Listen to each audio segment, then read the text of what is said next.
Chapter 4160. The boundless yellow sand rapidly transformed into a giant rock and blocked Xiaoming's punch. Xiaoming's attack landed on the giant rock, but it didn't even leave a dent on it. His pupils constricted as a huge force hit him in the face and sent him flying half a meter away. His feet dragged out 2 white marks on the ground as he barely managed to stabilize his body.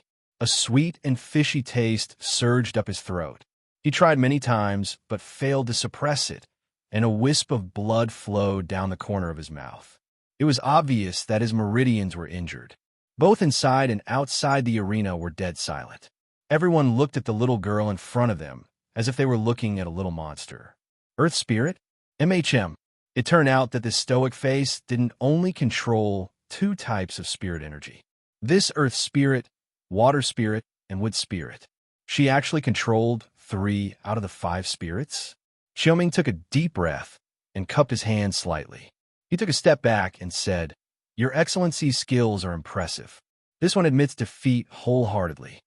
Arbor blinked and looked at Xiaoming from Shadow Academy. He nodded and gestured for him to do as he pleased. This punk was a straightforward person and straightforwardly admitted his loss. This made the little stoic feel that this punk's character wasn't bad. The little fellow hated people who acted coy and pretentious the most. After losing, they acted as if the whole world had let them down and insisted on nagging her. It was simply annoying. Meanwhile, over at Shadow Academy, the atmosphere was very gloomy.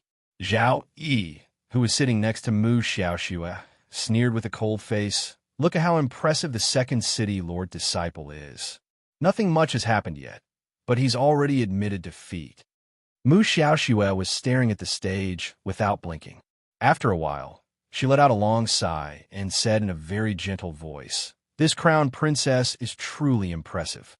No wonder, last time in the Phoenixwood Forest, Senior Brother Gu also suffered such a big loss in her hands." A trace of mockery flitted through Zhao Yi's eyes. He turned around and glanced at the pretentious Gu Yishuan sitting next to junior sister Xiao Shui in disgust. This Gu Yishuan came to the City of Shadows to become a disciple with bad intentions. Because of junior sister Xiao Shui's help, he was actually accepted as a disciple by Master.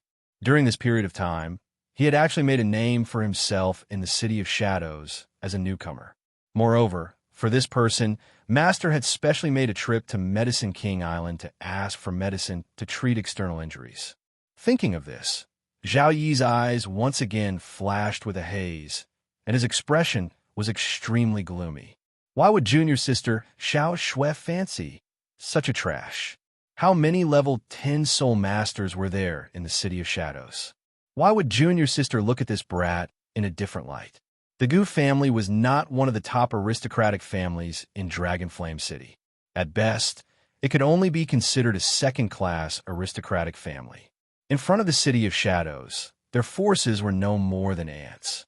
Mu Xiaoxue's lips curled into a faint smile.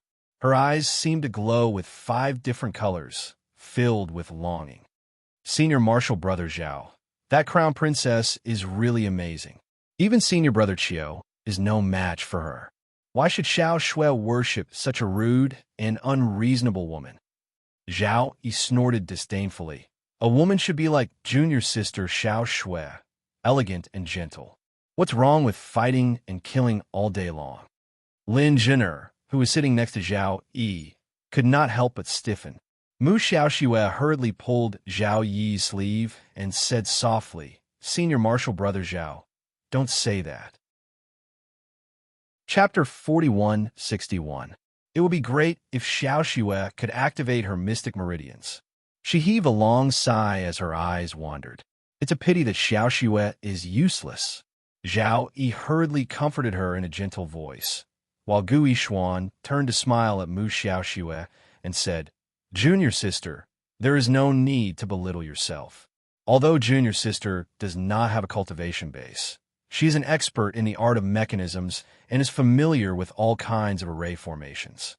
In terms of studying ancient books, you can firmly surpass others." Indeed, Gu Yishuan nodded with a smile. Zhao Yi glanced at him. Although Gu Yishuan nodded in agreement, Zhao Yi still felt uncomfortable in his heart. Knitting his brows, his gaze suddenly shifted downwards. Has junior brother Gu's leg injury really healed? Many thanks for senior brother's concern. Gu Yishuan smiled faintly, revealing the demeanor of a gentle young master. Fortunately, Master went to Medicine King Valley to ask for medicine for me. Gu Yishuan smiled. Otherwise, my injury wouldn't have healed so quickly. Zhao, he made a sound of agreement as a trace of mockery surfaced in his eyes. Gu Yishuan was caught in the Phoenixwood Forest Array formation and was scratched by the skeletal arm. Unexpectedly, 5 thin black fingerprints were left behind. He had been poisoned by the rotting corpse. No wonder he had set his eyes on his junior sister. If it wasn't for his desire to enter the City of Shadows, Gu Yishuan would have died long ago. Thinking of this, Zhao Yi turned to sneered at Gu Yishuan. Junior brother Gu, you've been in our City of Shadows for quite some time.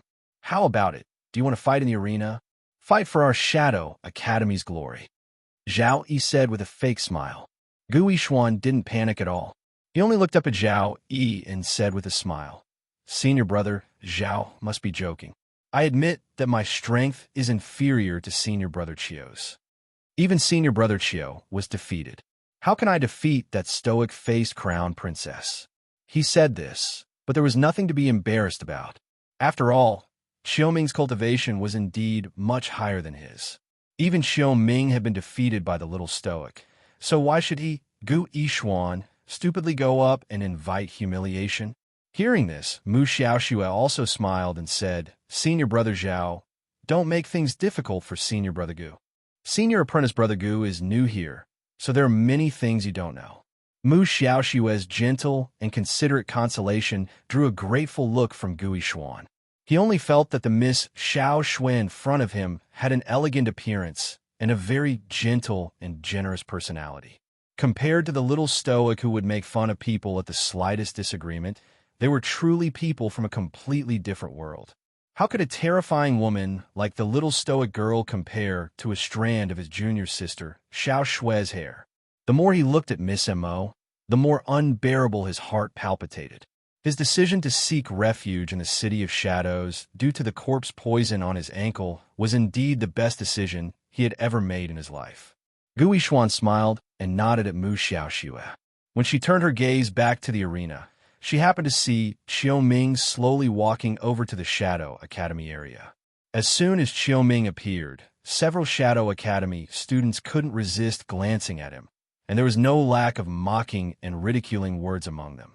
Xiaoming ignored all of them and calmly returned to his seat.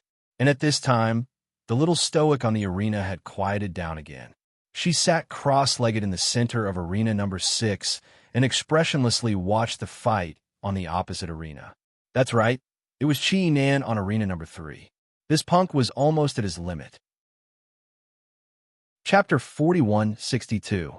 The pitiful brat lasted for less than 2 hours and was about to be killed by the continuous spinning. Sure enough, different people had different fates. Arbor sat there and looked at the unlucky brat on arena number 3 with a melon-eating face. Suddenly, her small hand moved, and everyone watched speechlessly as this guy fished out a bag of candied melon seeds from his inner world.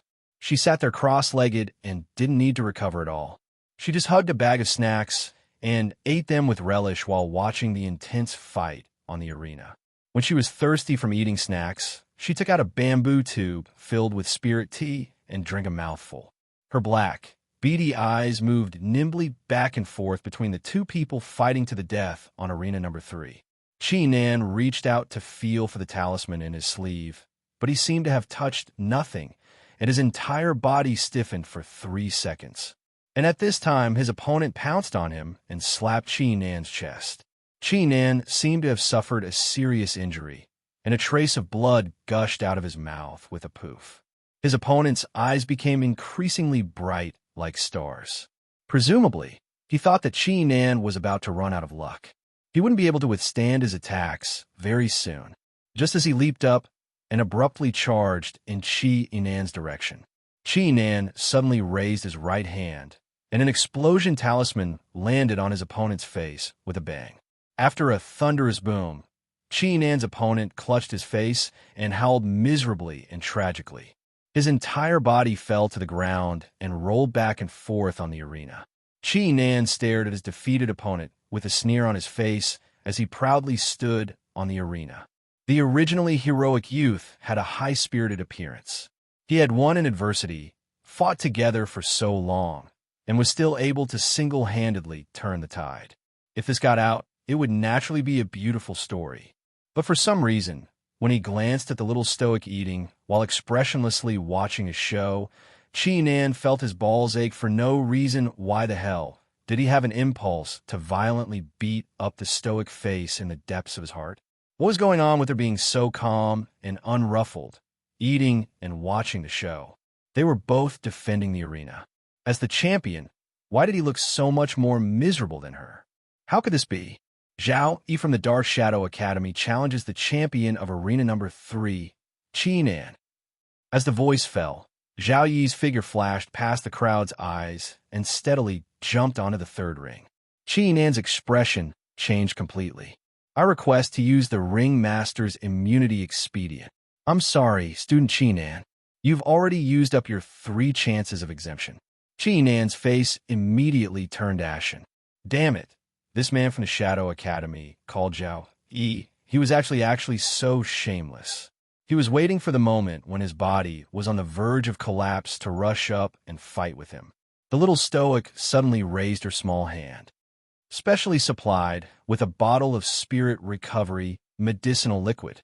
After drinking 1 bottle, he would be able to recover 100% of his spiritual power.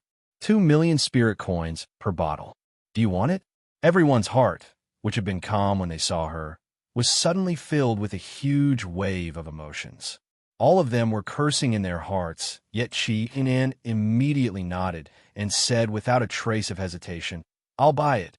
He was freaking going all out. Although he didn't know if this specially supplied spirit recovery medicinal liquid was as effective as the little stoic said. But outside, I found a lousy computer to write on until my hands hurt. #. I'll make up 2 chapters tomorrow. Chapter 4163. But in any case, there was at least some hope, right? Moreover, he had only lost once. Under everyone's watchful eyes, the little crown princess probably wouldn't deceive him. Let's gamble. Qi Nan waved his hand. With a swish, he casually threw over a small brocade pouch filled with spirit coins.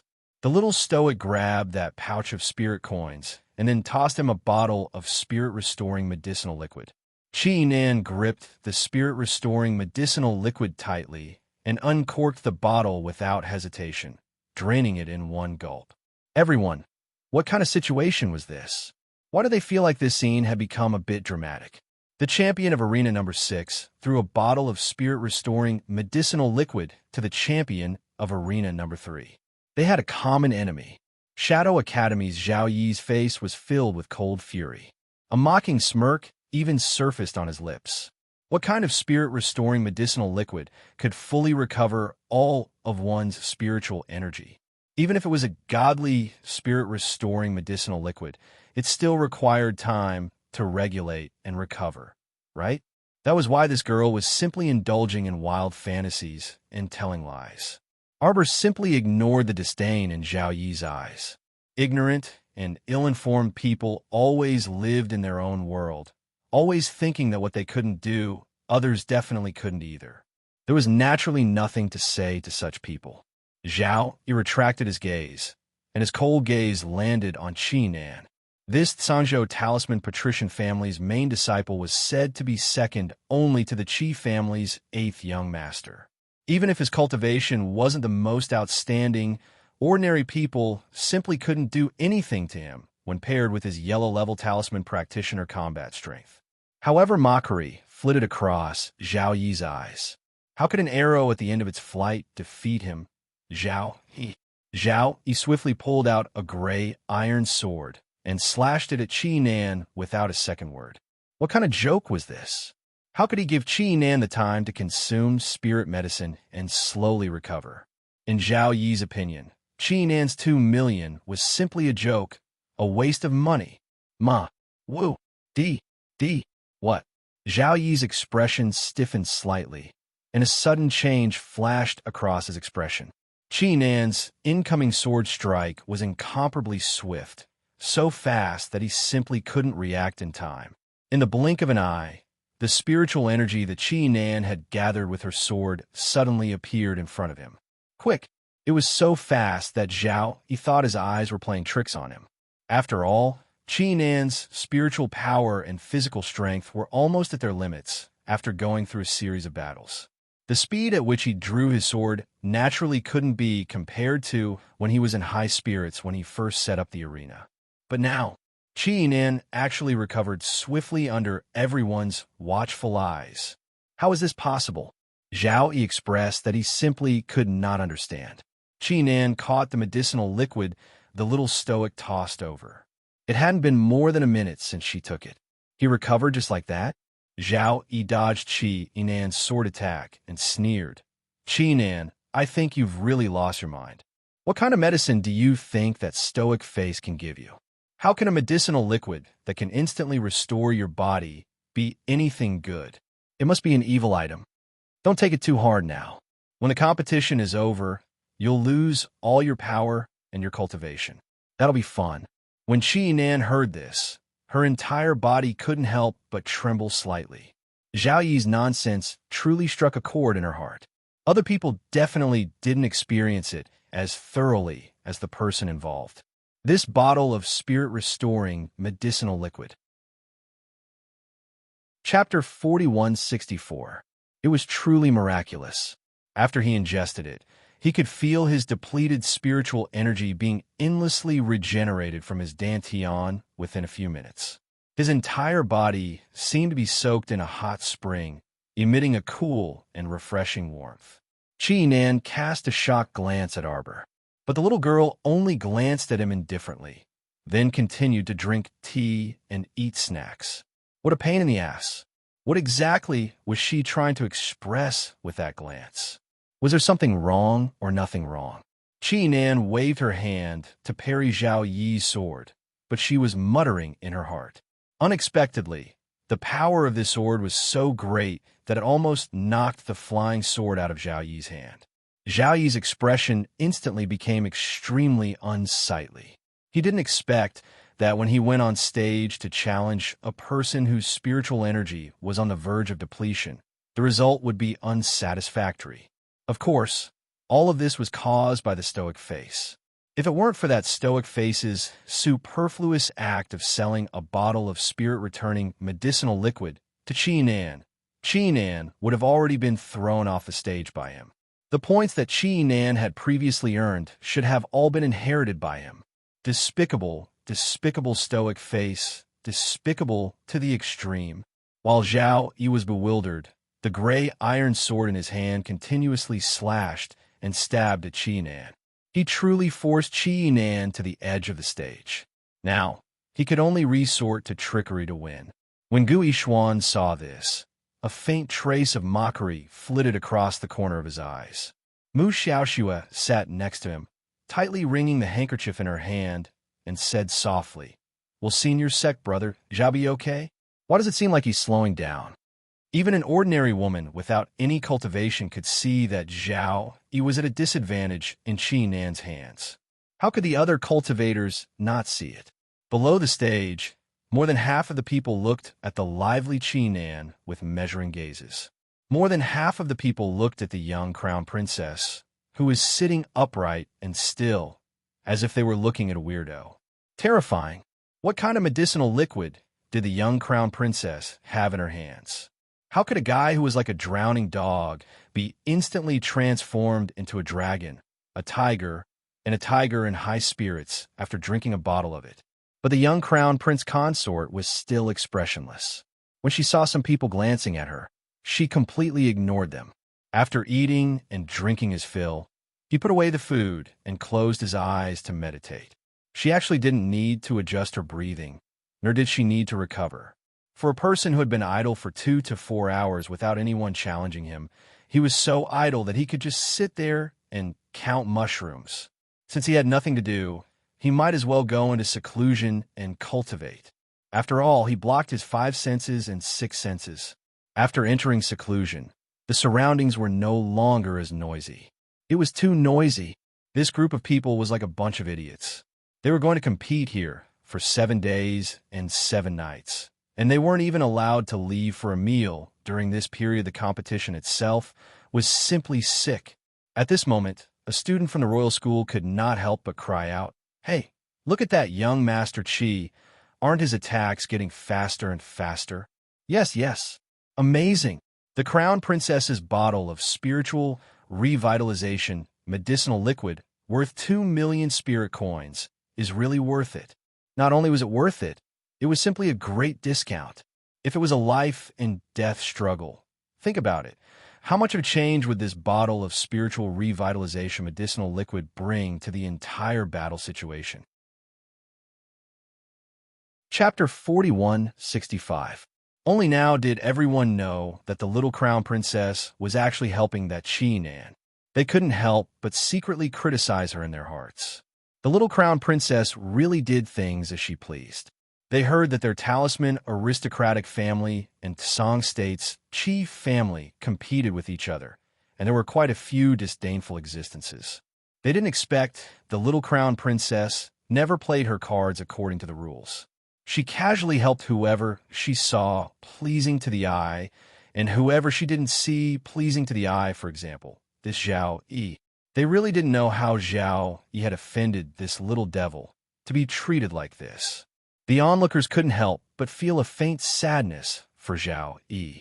They originally thought that they would be able to pick up a big loss on the stage, but who knew that the opponent would become more and more courageous, and now he was almost forced to the edge of the stage. The current Chi-Nan was indeed becoming more and more courageous as she fought, indescribably brave. He no longer had any doubts about the bottle of medicinal liquid that the little Crown Princess gave him before. How could such an excellent spirit-restoring medicinal liquid be poisonous? Your whole family is poisonous. This spirit-restoring medicinal liquid was simply a miracle. It must be the work of a pharmaceutical genius. It definitely couldn't escape. Because Chi-Nan discovered that after drinking this medicinal liquid, not only did it replenish all of his spiritual power within minutes, what was even more frightening was it was endlessly replenishing his spiritual power. He calculated the time. It had already been more than half a quarter of an hour. But the spirit-restoring medicinal liquid was still working. No matter how much spiritual power he consumed, it had been slowly replenishing him. Although the speed of replenishing spiritual power wasn't as stunning as the first one-time recovery, it was a slow replenishment of spiritual power. Which spirit-restoring medicinal liquid could do this? In any case, he hadn't seen it in any of the pill stores in Tsang State. He also didn't know how long the spirit-restoring medicinal liquid would last this time, and he felt extremely curious. Dean, look, the beautiful teacher from Jiaowei Academy couldn't help but frown, turning her head to say to Li Xiangbei, "That student Chi-Nan's spiritual power seems to be increasing. What's going on?" Li Xiangbei's face had been taut all this time. As if he had thought of something, his whole face darkened a little. "It's that bottle of medicinal liquid's problem." Li Xiangbei couldn't help but look at Dean Yun, who was sitting with his back to him. Did this Dean already know from the start that this little girl actually had a very powerful medicinal liquid in her hands? Then, wouldn't the other royal academies also have this type of medicinal liquid? Oh no. A bottle of medicinal liquid cost 2 million spirit coins. It seemed that not many people could afford it. Furthermore, alchemists needed a long time to refine pills. To be able to concoct such a heaven-defying medicinal liquid, it would naturally take a very long time. Li Xiangbei muttered to himself, feeling that he must have hit the nail on the head. How could he have known that the little stoic could mass-produce a lot of this spirit-restoring medicinal fluid in minutes? Moreover, it didn't require many special herbs. To make this kind of spirit-restoring medicinal liquid, it was all made from ordinary medicinal herbs. The cost was only a few spirit coins. The most special thing was probably the drop of holy water from the little water child. As for the holy water, she could get as much as she wanted. She didn't need to worry too much about it. As a result, everyone felt that the little stoic's spiritual medicinal liquid this time was very high-end. With such a high price, It must be difficult to produce. But in the end, haha, that's not the case at all. In the little girl's opinion, these people of the secular world were indeed somewhat foolish. Do you think that the higher the price, the better the medicinal properties? Chapter 4166. Who told them that those good pills and elixirs required heaven rank and above medicinal herbs to concoct. In reality, the Stoic face used intermediate rank medicinal herbs the most when concocting pills and elixirs. In the past, there were many medicinal herbs planted on Paradise Planet and Chuyin Planet. But now Forest Planet was overwhelming, and they had almost everything they could think of. Unless it was extremely rare, Forest Planet might not have it. While everyone vied for discussion, Chi Nan took out an attack talisman from her sleeve and stuck it to Zhao Yi's shoulder. After a crisp bang, everyone saw that Zhao Yi was sent flying by the attack talisman. Everyone involuntarily clicked their tongues. How rare! Zhao Yi, this punk, happily went up the stage, but in the end, he was sent flying so pathetically. This was all thanks to a bottle of spirit-returning medicinal liquid provided by the little girl. At this time, everyone's gazes involuntarily landed on the little Stoic, and they all looked at her incredulously. This little Stoic crown princess was too amazing. I heard that the crown princess is a very remarkable pill master. Indeed, Her Majesty the Empress of the Divine Province, who had been in a coma for many years, was also treated by the crown princess. So you mean that the crown princess was the one who concocted that bottle of spirit-returning medicinal liquid? The person who raised this question had a surprised expression on his face. However, the people around him all cast him disdainful gazes. Ignorant and ill-informed. Could it be that you haven't heard that Her Majesty the Empress of the Divine Province was treated by the crown princess, and that His Majesty issued a general amnesty because of this? That person rubbed his nose in embarrassment. He indeed didn't know about this matter. After all, as cultivators, they usually stayed in the mountains and valleys. How would they know so many things about the imperial court? All right, don't mock senior brother. It's pardonable that senior brother isn't clear about this matter. After all, this crown princess really is very low-key in her actions. That's right. Everyone pursed their lips meaningfully in Zhao Yi's direction and joked. Otherwise, this senior brother Zhao of the City of Shadows wouldn't be so contemptuous of the bottle of spirit-returning medicinal liquid that the crown princess concocted. That's right. The other person nodded in amusement. In the beginning, didn't he look at Chi Nan with a malicious expression and warn him to be careful of the medicinal liquid that the crown prince consort gave him, and that it would destroy his cultivation foundation? It's really a slap in the face every minute. At this point, the group of people couldn't help but laugh. The little Stoic sat cross-legged in meditation and had already entered a meditative state. Naturally, it was impossible for him to hear the weird laughter and discussions of the people around him. Anyway, even if she heard it, she would probably turn a deaf ear to it. After all, these people only flattered Chi Nan because they saw the amazing effect of the medicine on her body. They repeatedly spoke good words for her and did not hesitate to belittle the unlucky senior brother Zhao Yi 17 to 18 times.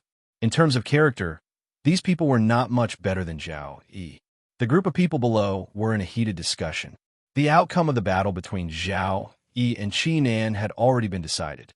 Chi Nan kicked Zhao Yi onto the stage and pointed the long sword in her hand at Zhao Yi's neck. The latter's expression changed slightly, and his entire body trembled slightly.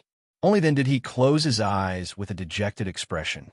Damn it, he actually really lost to this Songzhou's Talisman clan's Chi Nan.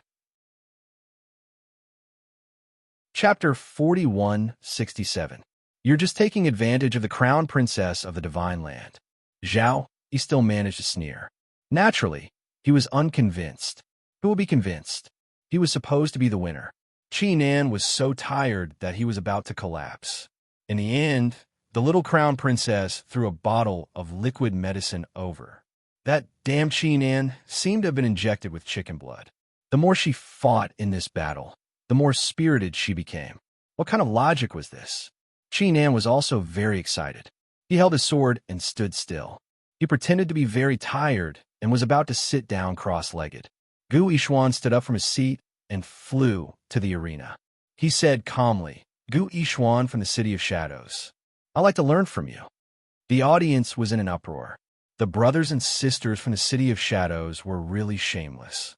They were really trying to take advantage of the opportunity to kill Qi Nan. How did Qi Nan offend them? Why'd they do this? Qi Nan's lips curled into a faint sneer, but he was very excited. His spiritual power was still rising. The last blow, which sent Zhao Yi flying, had cost him a lot of spiritual power. And at this moment, in just a short few seconds, it had recovered quite a bit. This was really the elixir of the gods. Qi Nan looked excitedly in the direction of the Crown Princess. He was thinking, why don't I ask the Crown Princess for a bottle later? Even if I have to spend more spirit coins, it doesn't matter. This elixir of the gods, even if I don't use it in the competition, it's still quite valuable. I must have a good relationship with the Crown Princess. Qi Nan took a deep breath. In the blink of an eye, he saw Gu Yishuan rushing up. The corner of Qi Nan's mouth flashed with a faint mocking smile. Compared to Zhao Yi, Gu Yishuan's cultivation was much weaker. Now he dared to run up to the arena. Was he here to humiliate himself? He was so much weaker than Zhao Yi, but he dared to show off in front of him. Qi Nan's mouth curved into a sarcastic smile. In the blink of an eye, Gu Yishuan's fiery fist was about to land heavily on him. Qi Nan raised her hand and slashed out with her sword. The fierce wind carried the terrifying qi of a mountain torrent. Suddenly, he slammed into Gu Yishuan's chest. Roars of excitement could be heard from the audience. Qi Nan had actually fought more than 10 battles in a row. Now, she had sent Gu Yishuan flying out of the arena with just one strike. Gu Yishuan, who was flying in the air, was struck in the chest and fell out of the arena. He was still thinking about this question. What's going on? Just now, when he saw Qi Nan's weariness, he just wanted to go on stage and take advantage of her, but he didn't expect Qi Nan was pretending to be tired. But the problem was he had indeed gone through more than a dozen battles, so why was he still alive and kicking? Gu Yishuan originally wanted to show his face in front of junior sister Xiao Shui, but in the end his face was thrown all the way to the sea of forgetfulness. Thinking of this, Gu Yishuan felt uncomfortable. When he landed heavily on the ground, he seemed to have sprained his ankle. When he raised his head, he saw Zhao Yi's mocking face. Son of a bitch, he still wanted to pretend to be a hero in front of him. This Gu Yishuan really wasn't a good person. He wanted to let junior sister know that he, Zhao Yi, couldn't beat someone, but he, Gu Yishuan, could easily finish them off. Ha ha ha. In the end, this son of a bitch was finished off in one move. He really went for wool and came home shorn. Gu Yishuan was furious. Chapter 4168. But since he was so humiliated, he didn't have the face to continue being a disgrace in the front row of the audience. After all, the expressions on everyone's faces were a bit strange. Looking at him was like looking at a clown. It was a clown. Gu Yishuan closed his eyes and got up from the ground. He didn't return to the Shadow Academy's seating area, but dragged his sprained leg and walked out of the arena. Mu Xiaoxue showed an unbearable expression and stood up uneasily. She called out softly, "Senior Gu." Gu Yishuan looked back at her with a bitter smile and walked out dejectedly with his head lowered. "Senior Gu, little junior sister, let it be alone for a while." Lin Jinner patted Mu Xiaoxue's shoulder and consoled her softly. Gu Yishuan wanted to show off, but he didn't. He made a fool of himself in front of everyone, and in front of his most admired junior sister. He probably wouldn't be able to recover in a short time. Zhao Yi returned to his seat and sneered, overestimating himself. "Senior brother Zhao." Mu Xiaoxue called out softly and glared at Zhao Yi with a coquettish look. "Senior Gu has suffered a big blow. As fellow disciples, let's not say things that will make him feel bad. At this time, we should be united." Many disciples from Fire Smelting City and Ice Sealed City were sitting beside the Shadow City. Now that they heard Miss Mu's unrestrained voice, they couldn't help but turn to look at her. Mu Xiaoxue blushed and nodded with a smile at Situ, Yi, and the rest who turned to look at her. Situ, Yi was baffled and turned back to say a few words to Wayne Nanfone beside him. The gentle expression on Mu Xiaoxue's face stiffened slightly. Liang Qingqing couldn't help but laugh. She shook her head and turned back, laughing softly. What a kind and benevolent little white flower. Little white flower? Where? Where? And Lu shook his head and looked left and right. Fortunately, Mu Xiaoxue's hearing wasn't good. She naturally couldn't hear Liang Qingqing's muttering. Otherwise, she would probably be crying her eyes out. Royal Academies Qin Xin versus Devil Star Academies Luo Xian. Royal Academy Mo Lien versus Joe Academy. Royal Academies Qin Xian versus Joe Academy. After a few impassioned reports, Nuno Duo became excited again. Holding the loudspeaker in his hand, he said to the crowd in a strange voice, "Everyone look! In this round, the Royal Academy will be facing the students from the Joe Academy. Joe Academy, do your best. You live in Joe City, and Joe City is your home ground. However, you have lost one after another, which has disappointed all of us citizens. This time, I hope the students of Joe Academy can create two miracles." The two hosts were like cannonballs, talking nonstop. Mo Lien, Qin Xin, and Qin Xian, who were flying towards the stage, all looked expressionlessly at the two noisy fellows.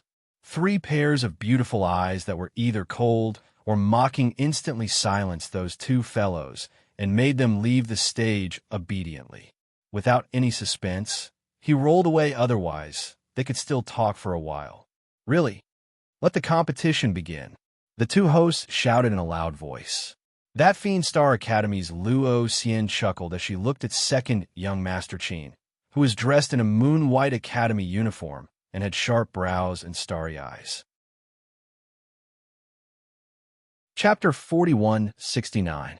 All of a sudden, he felt himself being sent flying outwards. Mo Lien and Qin Xian, who had attacked at the same time, also used one move, a flick of their sleeves to send their opponents flying. Cough, cough, cough, cough, cough, cough. Elder Ko almost choked on his own saliva. The entire crowd was stunned and fell into silence. Principal Yin slapped his thigh and stood up with a loud clap. Good, good, good, good, good. This fellow had said good 5 times in a row. Everyone looked at him with disdain. How could this not be good? Could the royal school still have any shame? Previously, they had let the little crown princess, this pervert, fight in the arena. This was already very scary, all right? Now how many high-level cultivators had the royal school sent?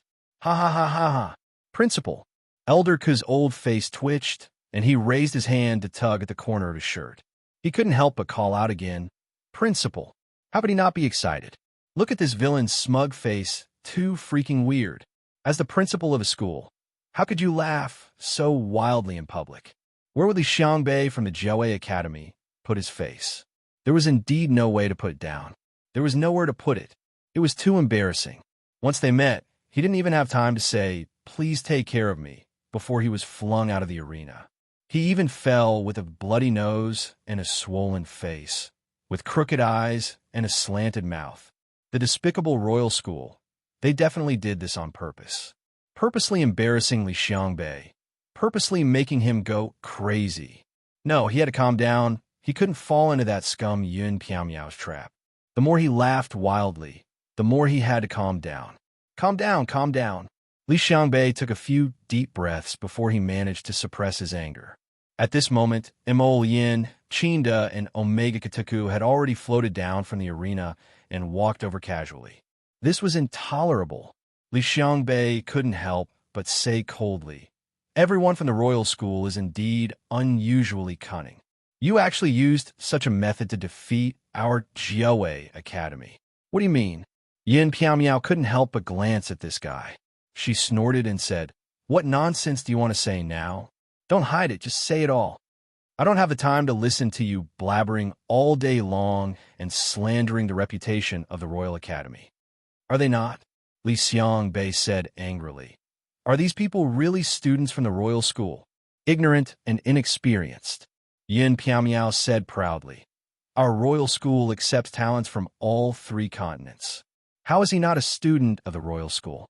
Let me tell you, within the royal school, there are at least 18 experts like them. Emol Yin sat down expressionlessly, no longer bothering with Yun Piao Miao. Chinda and Omega Katoku had similar expressions. They sat down and didn't want to say a word to the arrogant dean. Li Xiangbei was so angry that his entire body trembled. He pointed at Yun Piao Miao and said, You cheated. I'll go. Yun Piao Miao slapped away the finger that he was pointing at her. Can you be more mature, Deanly? You're giving me the feeling that you're angry out of humiliation. Dean. On the other side, Instructor Broadaxe and the beautiful instructor hurriedly persuaded him to go back. Preposterous. Li Xiangbei sat in his seat and kept muttering. He had never seen such a shameless person like Yun Piao Miao in his life. You could go to sleep first. The rest of the night is before 12 o'clock. Chapter 4170. Li Xiangbei propped himself up with both hands, barely suppressing the fury in his heart. Go and call Bu Yi over. Have him challenge that fellow from the Qi clan. Instructor Broadaxe and the beautiful instructor couldn't help but be taken aback. They both turned to glance at Dean Li. Shouldn't they challenge the Imperial Academy's little stoic crown Prince Consort in order to regain their face from the Imperial Academy? What was going on? Why did he have to challenge Qi Nan? Was she easy to bully? Li Xiangbei remained silent with a cold expression.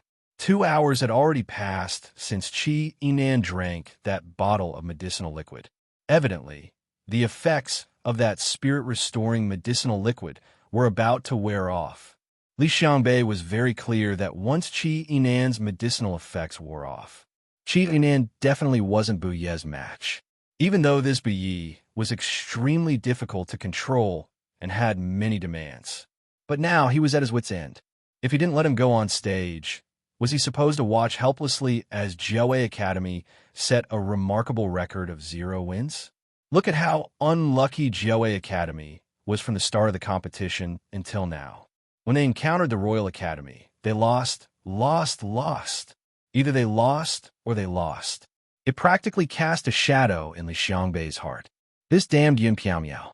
Just how many peerless geniuses from the 3 continents did he accept into the academy? Did he even have any chance of winning this competition? Although Bu Ye's cultivation wasn't as high as Zhang Chunlong's as a second-level God-tier master, his methods were more than a level higher than Zhang Chunlong's. As long as he didn't encounter those 3 from the Royal Academy and didn't take the initiative to challenge the little crown princess, he should be able to continue fighting.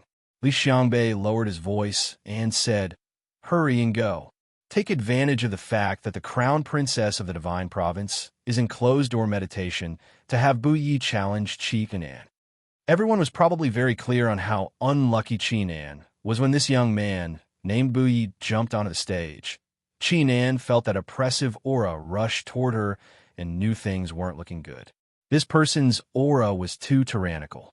She wasn't this person's match at all. Even if she was at her peak, she still wouldn't be able to defeat this person in front of her, let alone in this kind of situation. Qi Nan turned her head to glance at the little stoic crown princess on stage number 6 and saw that her slightly furrowed brows didn't even look in her direction. He could not help but let out a long sigh. If the little crown princess was willing to sell him another bottle of spirit-restoring elixir, he wouldn't fight with the man in front of him. But now Qi Nan spat out the word I. He felt an intense divine power from his opponent striking his chest. The attack was as fast as lightning, leaving Qi Nan no time to think about how to dodge. Just as his brain was spinning rapidly and he was about to move away, the divine power had already landed on his body. His brain was still slow to react to this attack. In other words, the other party had attacked him as soon as they had met. Poof! Qi Nan's body fell backwards and fell heavily. He spat out a mouthful of blood. The young man in front of him looked like he was in his early 20s. He had a round face and a smile on his face. He wasn't very handsome, but his features were very delicate. However, this seemingly cheerful young man was extremely ruthless in his attacks. He heavily injured Qi Nan in one move and eliminated him. When he saw Qi Nan fall to the ground, he even wanted to take a few steps forward and crush the bones in his hand. Fortunately, Qi Nan promptly admitted defeat. Chapter 4171. The two hosts were also kind-hearted. When they saw that the situation wasn't right, they braced themselves and flew up, shouting, Chi-nan concedes defeat. Chi-nan concedes defeat. Concedes defeat. Concede defeat. This shout sent the crowd into a frenzy. Nyonyo fearlessly rushed up and blocked Buyi with his hand. He straightened his back and stood next to Chi-nan, saying sternly, You can't move anymore. You can't move anymore. Chi-nan concedes defeat. Very good. You are the next arena master of our arena number 3. Student Buyi from Jiaowei Academy has successfully challenged arena number 3 and will inherit the previous arena master's points. 1,200. Congratulations, Student Buyi. Congratulations, congratulations. Duo also wiped her sweat and looked at Buyi with a slightly horrified expression. She didn't expect this student Buyi from Jiaowei Academy to be so savage and terrifying despite his fair, delicate, and adorable appearance. Previously, the other person had already admitted defeat, yet he was still unwilling to give up and wanted to step up and break the other person's limbs. Buyi giggled and was about to speak when he suddenly sensed something. He abruptly turned his head. At some unknown time, Arbor had already opened his eyes. At this time, the little stoic was coldly looking at this man on arena number 3. Huge waves billowed in the depths of her eyes. She seemed to have seen this person before, in her previous life, but her impression was a bit hazy, and she couldn't grasp some important details. She completely couldn't remember where she had seen this person before or what he had done. This made her involuntarily crease her brows slightly. No matter what, this person's aura gave her a gloomy and unbridled feeling. He definitely wasn't a good person. Buyi was startled, but then he opened his mouth and laughed, revealing a row of porcelain-white teeth at the little stoic. What? You want to avenge Chi-nan? Buyi smiled provocatively. Then come challenge this arena master. Arbor looked at him icily. This gaze made Buyi even more displeased, and he couldn't help but crease his brows. Who was this stoic face looking at? Through his face, his gaze was unfathomable, as if he was looking at an ancient monster or a corpse. Dean Li, who had originally been full of joy and thought that the Jiaowei Academy had finally regained its dignity, was now in a daze. At this moment, his face couldn't help but stiffen. He gritted his teeth and said in a low voice, What is Bai doing? You're courting death. Wasn't that just courting death? He actually invited the young crown princess to challenge him. If this wasn't courting death, then what was? Now, everyone knew that the little crown princess seemed to have endless tricks up her sleeves. Even if she were to consume the elixir of returning elixir and drag it out with others, perhaps not many people would be able to defeat the crown princess before exhausting their own strength. Not wild. Dean Li's expression became even more gloomy and ugly. What he wanted was for Bai to at least enter the top 10. Instead of letting him court death the moment he entered the arena, there were still more than 5 days before he could enter the arena. Actually, the timing wasn't too good. Everyone knew that the earlier one entered the arena, the more exhausted one would be after a few rounds of fighting. As a result, it was impossible for those who were scheming to enter the arena so early, unless they were extremely confident in their own strength. For example, someone like the little crown princess. The little crown princess didn't know that in everyone's eyes, she had the image of someone who possessed a miraculous elixir, had a card up her sleeve, and was exceptionally talented. Chapter 4172. In reality, everyone didn't know that her main objective in going up the arena was she was too lazy to fight over and over again. It was better if others came knocking on her door or ganged up on her. That way, she could defeat more people in one go and obtain more points MHM. It was that simple. But now, the little stoic expressionlessly looked at the youth who continued to court death at her in arena number 3 and blinked her large eyes. Duodua's eyes and ears were everywhere. When she saw the little lady's expression, she immediately blocked in front of her and raised her hand to shout. During the competition, all arena masters who successfully set up their arenas are not allowed to leave their arenas under any circumstances. Arena number 3 and arena number 6. The arena masters will continue to accept challenges from other people. Challengers can directly go up on stage and announce their names. Arbor glanced at Bai on arena number 3 and raised her pinky finger to point in the air. You're dead meat. Everyone. Fuck. Why did this stoic face look so fierce and adorable? It looked like the stoic never looked at looks when she beat people up. After all, when little ladies saw Bai's delicate and adorable face, they would more or less develop a favorable impression of him. It was naturally much more convenient for good-looking people to roam the pugilistic world. Bai looked at her with a grin and said, Okay, then I'll wait for you to teach me a lesson. In the blink of an eye, a pitch-black color spread across Arbor's eyes. The demonic pitch-black color invaded her eyes, and her entire pupils seemed to be dyed pure black in that instant, as if she was in an icy abyss. Imogen was startled, but she immediately stood up and called Jojo. When Arbor heard the call, she turned to look in Prince Mo's direction. She blinked, and her expression gradually returned to normal.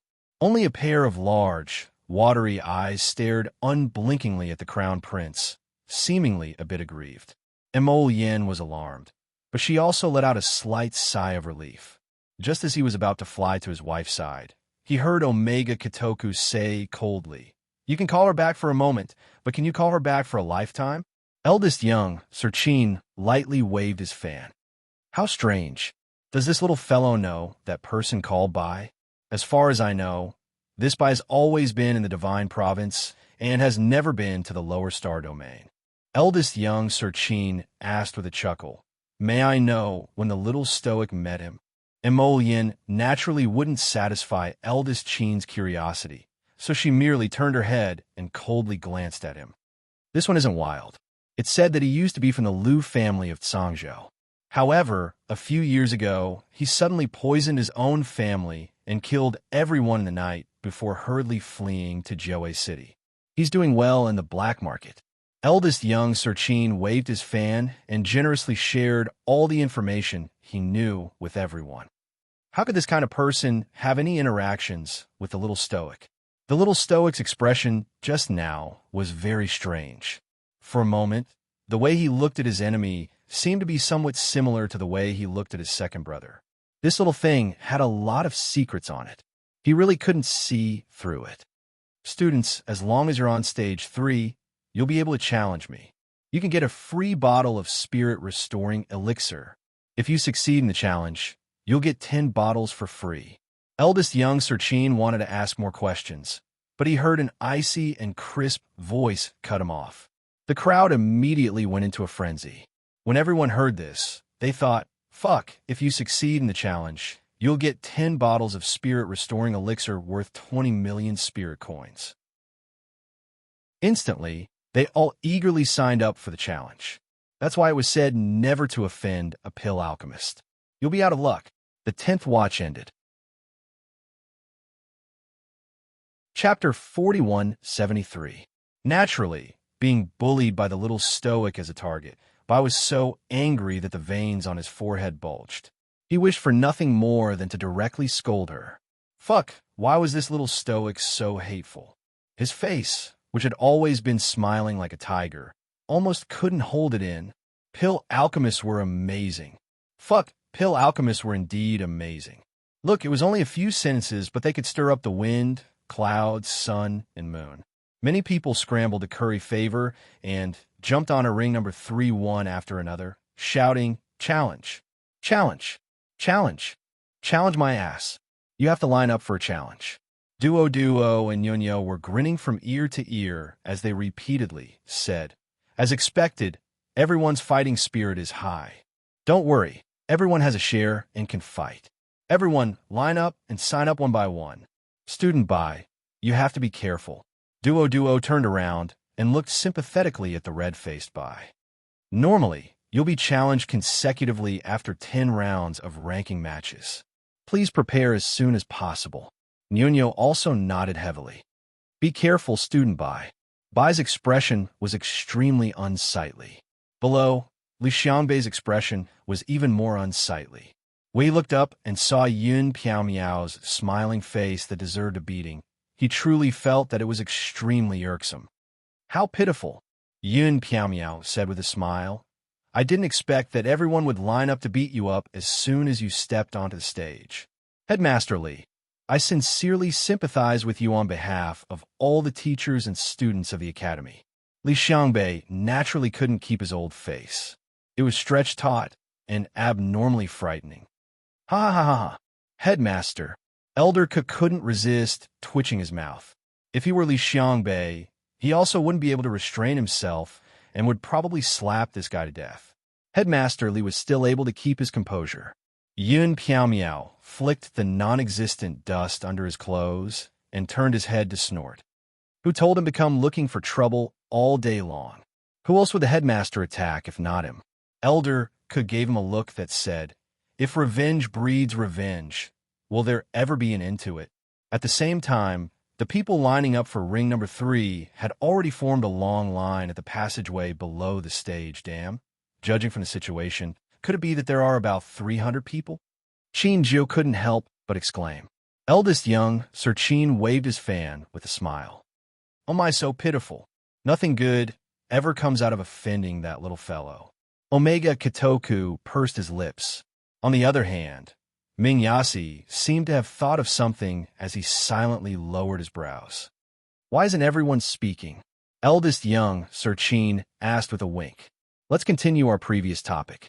No one paid any attention to him, and Mo Lian's cold gaze landed on the third ring. She carefully sized up the smiling young man who was gritting his teeth and smiling even in the face of such a predicament. Joe City was indeed full of hidden dragons and crouching tigers. The little stoic sat there cross-legged, her pair of beautiful eyes staring fixedly in the direction of platform number 3. What's going on? Who was this person? Where did this strange sense of familiarity come from? Xiao Mu took a deep breath and reflexively pressed down on her head. She knew that there were many things that had been sealed in a corner of her heart. She never wanted to explore them, much less look back at them. She raised her hand and lowered her eyes, gently pressing down on the godly ruins mirror. She felt a slight heat at this spot. Arbor took a deep breath and did her best to calm herself down before calmly lowering her eyes. Chapter 4174. There were many things that she didn't want to investigate, but that didn't mean that she didn't dare. It was just that she didn't want to. Soon, Bai's arena number 3 became lively. More than 300 people lined up neatly below his arena. This situation was truly an unprecedented and spectacular sight. No one really thought of lining up at the back to pick up the leftovers. Everyone scrambled to be first, mainly because they were afraid that they wouldn't be able to get a share of the medicinal elixir if they lined up at the back. Arbor didn't express any opinion about this. She merely waved her fair hand and fished out a chest of spirit-restoring medicinal elixir, telling everyone with facts.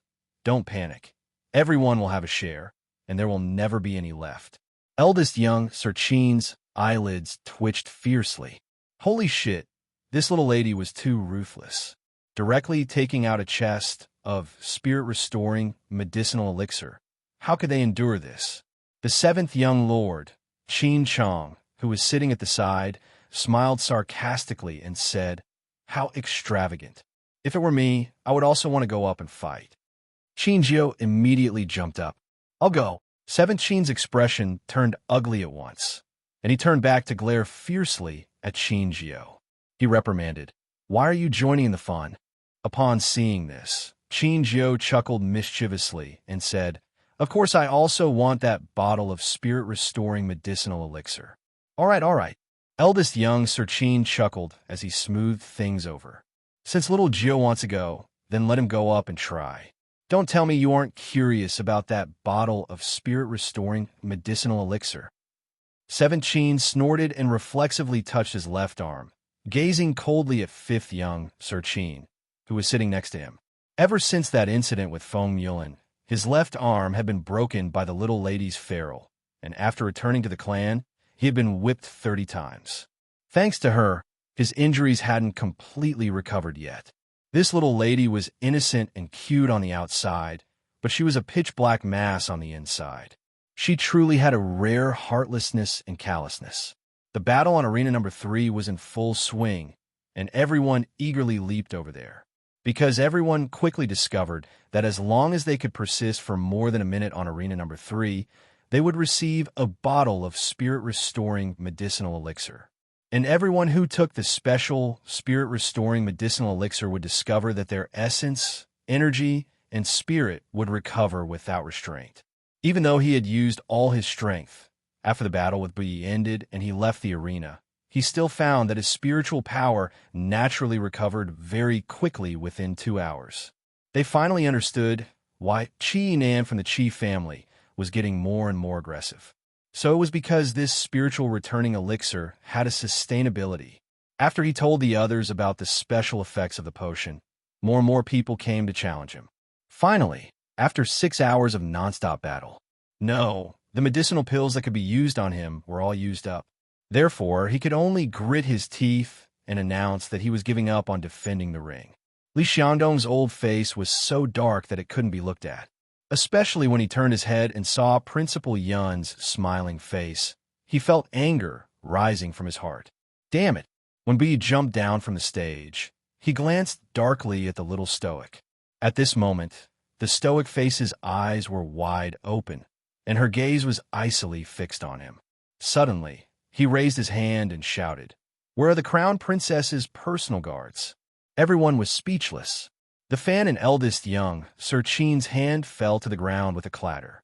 7th Qin's expression turned unsightly in a split second. Willful and reckless. Pass down my order. Execute this person. What was arrogance? This was it. Directly giving an order in public under everyone's watchful eyes. Chapter 4175. Was she this terrifying? Everyone was stupefied as they stared incredulously at the little girl in front of them. This sudden change in attitude was truly like flipping through a book. It was completely incomprehensible. Hearing her words, Buye's smiling face finally changed color. In a panic, he ran towards the back of the Saint Auspicious Arena without looking where he was going. At the same time, there were several whooshing sounds in the wind. Countless figures shot up from the seating area and chased after Buyi in a hurry. Duo opened her mouth and turned around to meet the male host's eyes. The little stoic's sudden change in mood caught people off guard. Her mood also eased quickly. However, she silently sat back down in a flash, as if she hadn't done anything just now.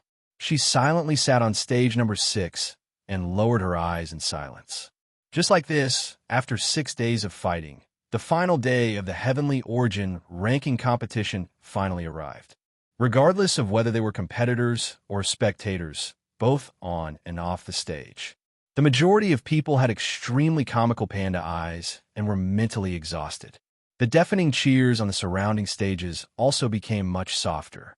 Wasn't this nonsense?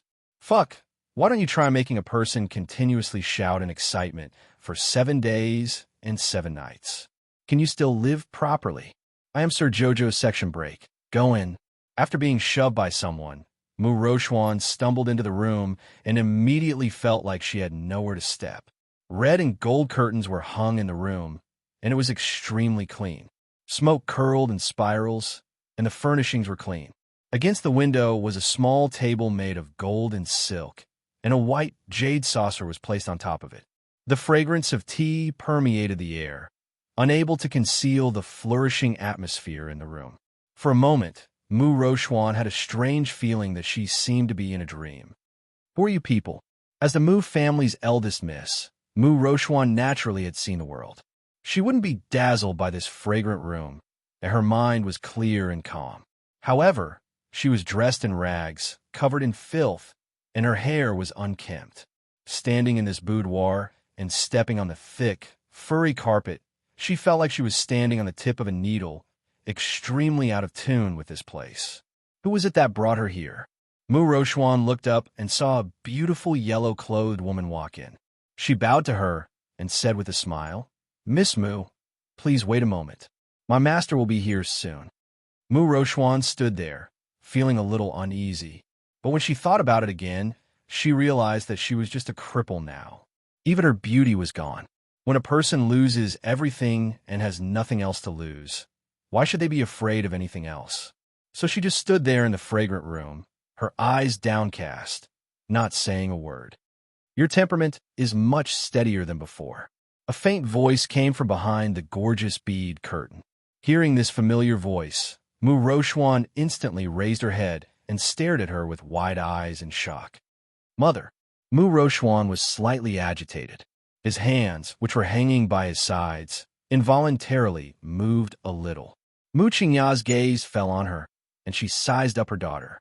Her gaze was especially indifferent, as if she was looking at an outsider and not her own daughter. Mu Qingya was dressed in a flowery brocade gown, with her hair in a graceful and luxurious Feitian bun. She was exuding a luxurious fragrance, just like a madam of a noble family. Chapter 4176. In comparison, Mu Rochuan, who stood in front of her, was even worse than a child beggar on the side of the road. Looking at the graceful and calm Mu Qingya, Mu Rochuan suddenly felt ashamed of her own inferiority. Her mother, holy and noble, was like the clouds in the sky. She seemed very close to her, but in fact, she was thousands of miles away. She was so far away that she couldn't touch her at all. Rochuan. Mu Qingya looked at her dirty appearance, and her gaze suddenly fell on her left cheek. What happened to your face? Mu Rochuan raised her hand to touch her face. Scabs had already formed there, leaving behind an ugly centipede-like scar. I destroyed it myself, Mu Rochuan said indifferently. What? Mu Qingya raised her eyebrows and looked her up and down, as if she was suddenly interested in this daughter of hers. Mother, don't you understand? A beautiful woman who had her cultivation destroyed and both her hands broken. What would happen if she was driven to the branch family? Others won't think highly of me just because I'm the eldest daughter of the main family. On the contrary, they'll do everything they can to humiliate me because of my previous noble status.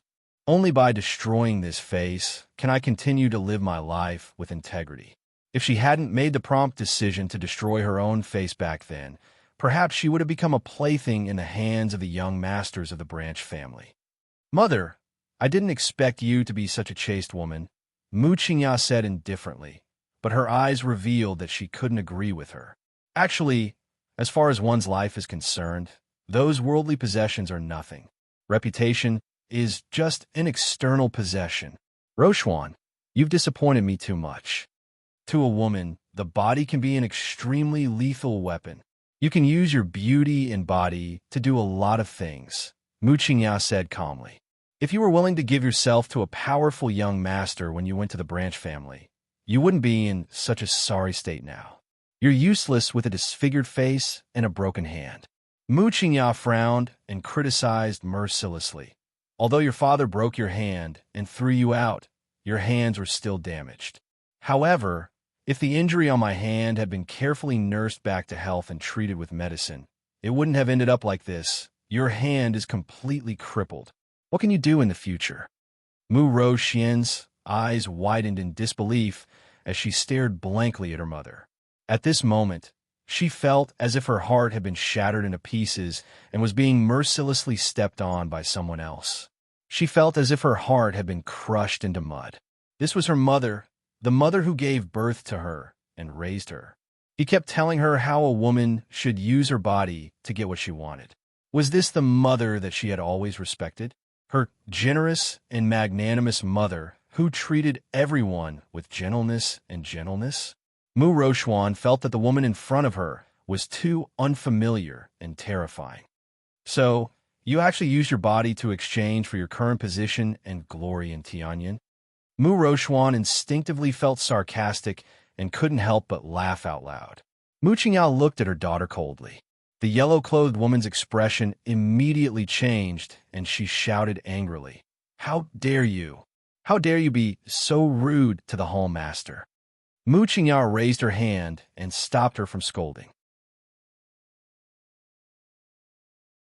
Chapter 4177. So, you're already aware of my situation? It's all thanks to Mother's blessing, Mu Rochuan said indifferently. Even when I was far away in the branch family, I heard that the hall master of the heavenly fortune flying heaven's hall had been painstakingly lurking in the Mu family for many years. Mu Qingya glanced at the yellow-clothed woman and said softly, "Here." "Yes." The yellow-clothed woman immediately walked forward, took out a bottle of medicinal liquid, and handed it to Mu Rochuan. "What is this?" Mu Rochuan took a step back warily and stared at Mu Qingya. "Your meridians are crippled, and you've lost all your cultivation." Mu Qingya's expression was especially cold. "Take this medicinal liquid, and you can instantly recover from your injuries. If you're lucky, you might even obtain a special ability. Heavenly fortune can make the impossible possible." Mu Qingya said indifferently. "It's just that your arms have been broken for almost 3 months. It might be a bit troublesome to treat them in the future. But don't worry, there's always a way." Mu Rochuan chuckled and tightly pursed her lips, tears involuntarily falling. "Is that so? I'm flattered that Mother cares for me so much. I just don't know where Mother was and what you were doing in the past 3 months. What were you doing when your daughter was suffering in the branch family and could only disfigure her face to protect her chastity?" Mu Qingya brushed her clothes indifferently and sighed. "Rochuan, the one who wants to punish you is your father, Mu Jingfeng. Your father insisted on punishing you for the sake of the crown princess, and Mother couldn't stop him. All right, now that everything is over, you can stay here with peace of mind." Mu Qingya stood up and said, "Drink the medicinal liquid as soon as possible. It'll be good for you. Since I'm your mother, of course I'm thinking of you in every way. I won't force you, so think carefully whether you want to drink it or not. If you don't drink it, you can still stay here. Who told me to be your mother?" Mu Qingya seemed to emit a gentle motherly light as she looked deeply at her. Mu Rochuan felt cold all over and shivered slightly. "Since Mother wants me to drink, then I'll drink." Mu Rochuan sneered. In any case, there was nothing left for her to lose in this ruined body of hers. Even if he had to pay back his mother's life, it didn't matter. She took the medicinal liquid from here and drank it in one gulp. Then she frowned slightly. The feeling of consuming this medicinal liquid made her heart skip a beat. It felt like déjà vu. Mu Qingya, on the other hand, had been paying attention to her expression. At this moment, she saw a faint black light floating between her eyebrows. He couldn't help but exclaim, "There's already a black crystal prototype? Have you ever taken this medicinal liquid before?" Mu Rochuan's face also turned pale, and her body was on the verge of collapsing. She recalled that when she was in the Sun-Moon Mystery Realm, she had been severely injured and had been struck by lightning. At that time, the sun and moon alternated and the secret realm was reversed. Someone gave her a scarlet pill to make her submit. She ate it. Now that he thought about it, it turned out that Tian Yun's lackeys were among the group that had gone to the Sun-Moon Mystery Realm back then. Mu Rochuan's expression was very ugly.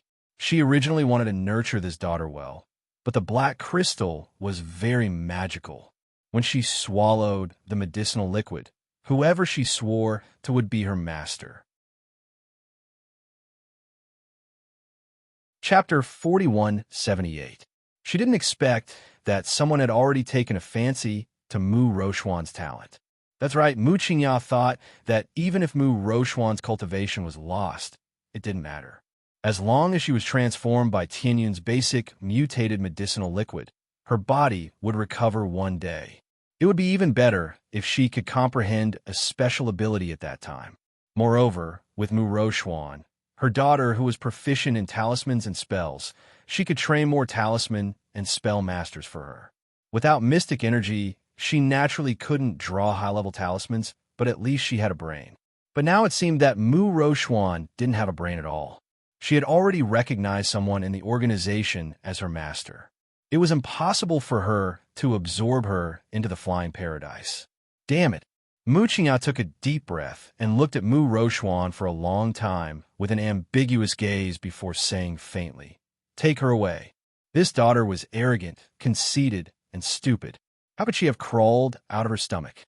She had been teaching this daughter carefully all these years, but she didn't expect that she would achieve nothing in the end. "Hall Master."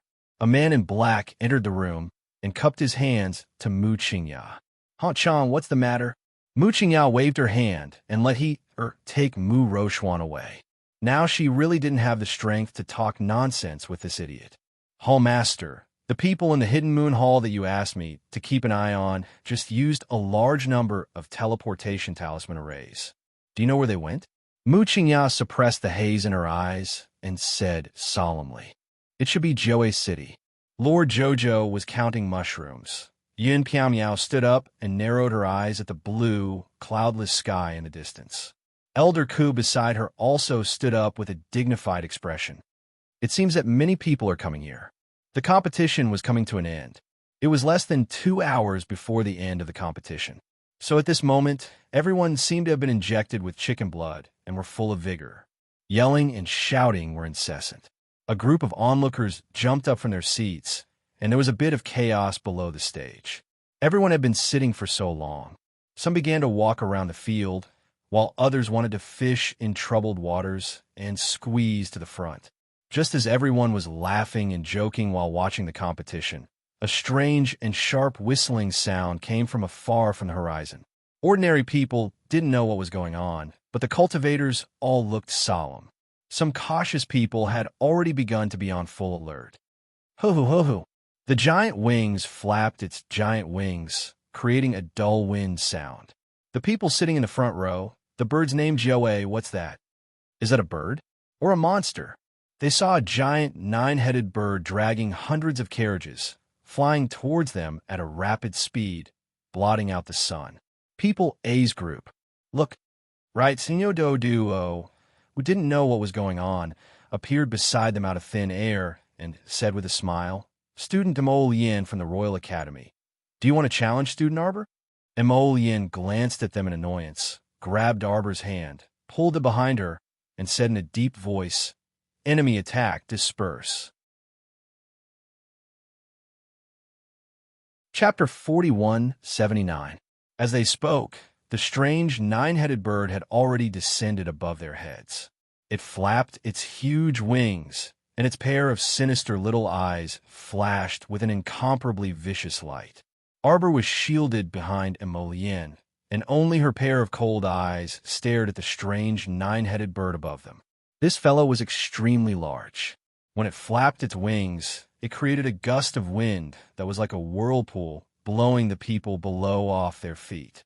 The onlookers all cried out in panic and scrambled toward the entrance of the passageway. For a moment, the field was in chaos. Many people were trampled, and cries of alarm could be heard from time to time. The strange 9-headed bird above them suddenly screeched. That sharp sound instantly caused many people's heads to buzz, and they spat out blood. From the hundreds of carriages that it was dragging, many corpse puppets with stiff bodies and strange faces suddenly drilled out. One by one, they stood there in the air, causing people's hair to stand on end. The strange 9-headed bird once again let out a long screech. As if they had received an order, those corpse puppets suddenly opened their eyes and moved their feet. It was as if they were following an invisible long staircase, descending from the sky. There was not a trace of white in the depths of their jet-black eyes. High-level corpse puppets. Arbor lowered her hand slightly, and a pitch-black crow, repeating crossbow, poked out from under her sleeve. Strange roars filled the entire battlefield. Densely packed corpse puppets flew down from the sky, each holding an iron rod in their hands. They swung it at anyone they saw, and their eyes were filled with viciousness. The ordinary people were immediately scared out of their wits, and they all scattered and fled. Arbor's eyes focused, and she sternly said, "Everyone, stop. Don't run around carelessly." Dozens of jade talismans flew out from her fingertips, circling around the dozens of onlookers nearby and covering them. The jade talismans flickered, and a defensive wall instantly appeared in front of them. A young scholar who was closest to the wall could only watch as a pale-faced corpse puppet with scarlet eyes jumped onto the defensive wall and swiped its claw across the transparent wall. For a moment, the young scholar's heart almost jumped out his chest. Then he saw that the ferocious corpse puppet was struck by a blue light and shattered in front of him. "Everyone, wear a protective suit. Don't get scratched by this thing." Mo Yin calmly instructed. Behind him stood several hundred black-clothed youths. Hearing this, they had already taken out protective clothing from their inner worlds at the fastest speed and put on neatly. They said in unison, "Yes." Arbor flipped the talismans in his hand, and countless jade talismans flew out like a gust of wind. One by one, they built a square and indestructible defense under the viewing platform. The panicked commoners who did not know where to go were naturally anxious and rushed into the defensive wall one by one. The purple forest guards sprang into action, each of them wielding a specially modified repeating crossbow as they fired at the approaching corpse puppets. The sound of gravel rolling could be heard in the air. Suddenly, huge rocks were thrown down by the harpies, crashing into the crowd. The commoners behind the defensive wall were better off. Their faces were pale, and they huddled together in fear. The moment the rocks fell, they were destroyed by a layer of blue light on the defensive wall. As for the people who were running toward the defensive wall, so were directly smashed in a meat paste by the rocks falling from the sky.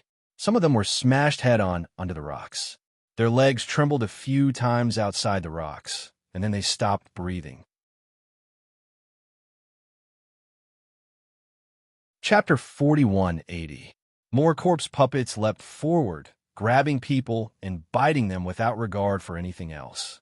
Anyone that was bitten by them would gradually turn into a corpse in just 15 minutes.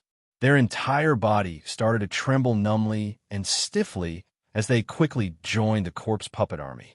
This way, the corpse puppet army would definitely expand and become more and more spectacular. There were many living people here, and it was definitely an excellent place to turn corpses.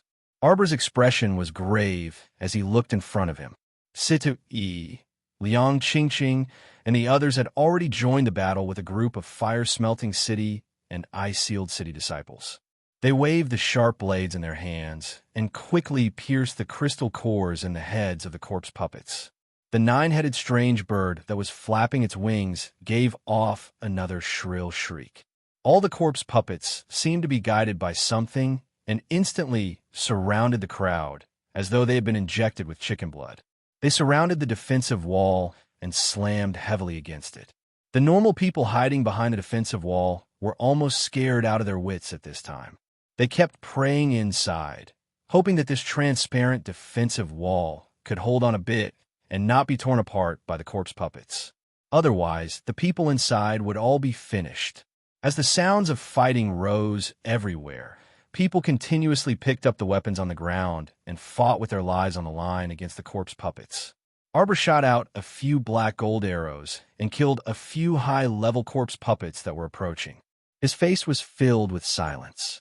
In such a chaotic scene, those with high cultivation couldn't do anything at all. If they activated the absolute kill formation and attacked indiscriminately, the innocent bystanders below would definitely be caught in the crossfire. Mo Yin naturally thought of this as well, so she couldn't tell him to activate the holy fire to burn this place. They could only move towards the densest part of the corpse crowd and do their best to keep the power of the five spirits within a certain range so as not to implicate anyone else. At this time, the nine-headed strange bird gave off a strange shriek. Arbor raised his head and saw Duan Muqing and Mu Xingchen fly into the air with many Xiuzhe and fight fiercely with a nine-headed strange bird. That strange bird had 9 heads and 18 pairs of small eyes. Its head could turn 360 degrees and had no blind spots. It could clearly see every Xiuzhe fighting against it. With a shake of its body, it raised its head and howled. The ear-piercing sound instantly killed several practitioners with low cultivation. Mu Xingchen's expression darkened, and the flying sword in his hand flew out with a whoosh, aiming for the strange bird's neck. Only a dang sound was heard. Everyone's heart skipped a beat. This strange bird had a copper head and iron arms, and it didn't have a single weakness. Roar! Hundreds of harpies flew back and forth in the air, charging to the side of the strange nine-headed bird and guarding it like guards. Is this bird a night-cob bird? Yes. Mo Yin held his wife's hand tightly and nodded with a solemn expression. However, it should have been greatly modified. This body is probably comparable to a holy beast. You stay here. I'll go meet him. Mu Xingqian and the others were no match for it. Mo Yin felt uneasy and held Arbor's hand. Arbor blinked slightly and raised his hand to hold his right hand. Be careful. Mo Yin nodded. A moon-white figure flew up and landed in front of the strange nine-headed bird. When he turned his head, he saw a young master Omega Kitoku had also flown up. At this time, he was silently standing beside him and coldly glancing at him. His eyes were extremely deep, as if they were filled with ice that would not melt for thousands of years. Chapter 4181. Mo Yin only glanced at him, frowned, and retracted her gaze. She carefully sized up the nine-headed bird in front of her. Among its 9 heads, only the one in the middle looked the most normal. Looking at the 8 heads, the closer they were to the side, the narrower they became.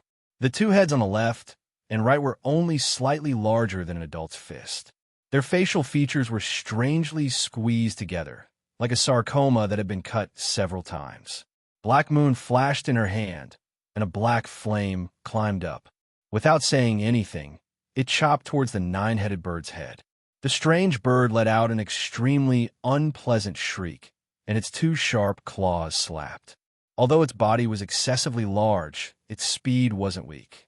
In an instant, it dodged the strange light shot by Black Moon, and at the same time tore an ordinary cultivator with wide eyes and open mouth to pieces. Looking at the bloody scene in front of them, those hot-headed people who followed Mu Xingqian and Duan Muqing to fight the strange bird in the sky suddenly felt like a bucket of cold water had been poured over their heads. They were so frightened that they couldn't help but tremble. The strange bird flapped its wings and suddenly let out another shriek. Mo Yin's eyes darkened. Block your 5 senses. This shriek was definitely poisonous. It was clearly a different kind of sound wave attack that could destroy a cultivator's divine sense. Second young master leaped forward, stabbing the strange bird's claws with his sword. Suddenly, he turned around and retreated, withdrawing his sword. The place where he originally stood was suddenly attacked by countless flames. Second young master. The Qin family members cried out, "Saintus!" Several calls from afar reached Arbor's ears. Arbor, who was rapidly arranging defensive array glyphs, turned her head and saw Feng Zhangqing rushing over with several hundred disciples. Feng Zhangfei's handsome face was sullen as he followed behind his big brother. He glanced at her, wanted to say something, but hesitated. Arbor didn't talk nonsense with them, and didn't bother to correct them for calling her Saintess. She only said in a low voice, "Save people." "Yes." Feng Zhangqing nodded and was about to leave with his clansmen. Arbor suddenly took out several dozen sets of protective clothing from her inner world and threw them over along with a handful of talismans. "Be careful." Feng Zhangqing's eyes flashed with a smile. He raised his hand and pulled his younger brother, who snorted from his nose and hurriedly ran toward the crowd. Although Feng Zhangfei was grumbling, "Elder is really meddlesome, forcing us to secretly protect him." What can happen to this stoic face? His hands, however, did not stop following his big brother's movements, clearing out all the nearby zombies as if he was chopping vegetables and melons. He protected some of the pale-faced commoners and retreated. When Mu Xingqian and the others saw that Mo Yin had come over and was able to deal with the strange 9-headed bird, they immediately heaved a sigh of relief. They hurriedly turned around and called out to little Fatty and the others, running over to fight the harpies. These harpies hung above everyone's heads like shit. Although they did not have the power of the 5 spirits, they would still throw some stones from the surroundings of the venue. It was not harmful to the Xiozha, but it would harm the ordinary spectators below. Gongzi Omega Kitoku coldly looked in Mo Yin's direction and suddenly raised his hand to block Qin Jiao and the others who were about to rush forward. Let's take a look first. Qin Jiao was taken aback. "Second brother, we should hurry up and help Prince Mo. If Duanyu was here, he definitely wouldn't hesitate like he was now. He would have helped Prince Mo fight this strange 9-headed bird in the morning." Qin Jiao thought, but he didn't dare to refute the second young master due to his accumulated power. Emolien doesn't need anyone's help. Chapter 4182. As he spoke, a faint cold glint flitted through his eyes. Emolien was such a proud person. Wouldn't helping him be an insult to him? Qin Xian's eyes were cold and indifferent. He lowered his eyes and took a step back while floating in the air. Behind him, Qin Jiao and the other Qin family disciples naturally followed suit and took a step back. It wasn't that Emolien didn't hear Qin Xian's words. He just didn't want to respond. He flew straight up with his sword and faced the strange, nine-headed bird. As soon as the strange bird opened its mouth, a foul and sour smell naturally assaulted their nostrils. Emolien held his breath and threw out several streaks of black fire, all of which were aimed at the bird's middle head. After several pop-pop sounds, the strange bird immediately let out several unpleasant screeches. It shook its head and flapped its enormous wings, directly swatting at Emolien's head. Countless sparks slowly rose around it. Seeing the strange bird chase after him, Emolien's eyes darkened, and he raised his sleeve. Suddenly, with a few pop-pop sounds, the fire seeds that were originally floating around the strange bird like sparks exploded in the air, spewing out gorgeous black-purple flames that intertwined and entwined around the strange bird. Emolien wielded his sword in his left hand, while his right hand conjured up a fiery wind. The instant he transformed, a giant crimson dragon phantom opened its mouth, its whiskers billowing upwards. The dragon's eyes bulged as it chomped down on one of the nine-headed strange bird's heads. Second brother, over there. Before Qin Jiao could finish speaking, he felt someone shove him. He turned around and saw Qin Qi smiling coldly at him. We're not on the same side to begin with. Why are you in such a hurry? Omega Kitoku naturally saw it. In fact, from where they were, they just happened to be able to see a disheveled human head appear on the back of the strange nine-headed bird. That person held a large black bow in his hand, and in the blink of an eye, 3 black arrows as thick as an arm pierced through the air with a terrifying gust of air, stabbing towards Emolien's body. Soul-chasing arrows. Qin Jiao's expression abruptly changed as he blurted out. As the name implied, the soul-chasing arrow was an arrow that shot at a person's soul, causing the person to die and the Tao to disappear. If an ordinary person was hit by this soul-chasing arrow, they would be completely gone. If a powerful cultivator was unlucky enough to be hit by this arrow, they could still save a little if they could find a godly doctor within 3 days. However, if they were saved, they would lose all their cultivation and become a cripple from then on. This strange bird really had a vicious mind. Who would have thought that after fighting for so long, it actually had something hidden on its back that could shoot arrows? Emolien was now floating in the air, her left hand holding the sword to cut down the fireball that the nine-headed bird shot out. Her right hand was controlling the fire dragon to strike the bird's head. Seeing that the 3 soul-chasing arrows were already in front of him, there was no way to dodge. A flash of red suddenly appeared beside him and yanked his arm. Countless vines weaved into a net with a wave of his hand, catching the 3 soul-chasing arrows that were flying at high speed. The soul-chasing arrow was trapped in the net. It shook a few times before it broke free from the huge net and shot towards the moon. However, the venerable Peach Blossom Immortal had already pulled Emolien and retreated to the side in a flash. However, these 3 soul-chasing arrows continued to stare at their target, Emolien, relentlessly.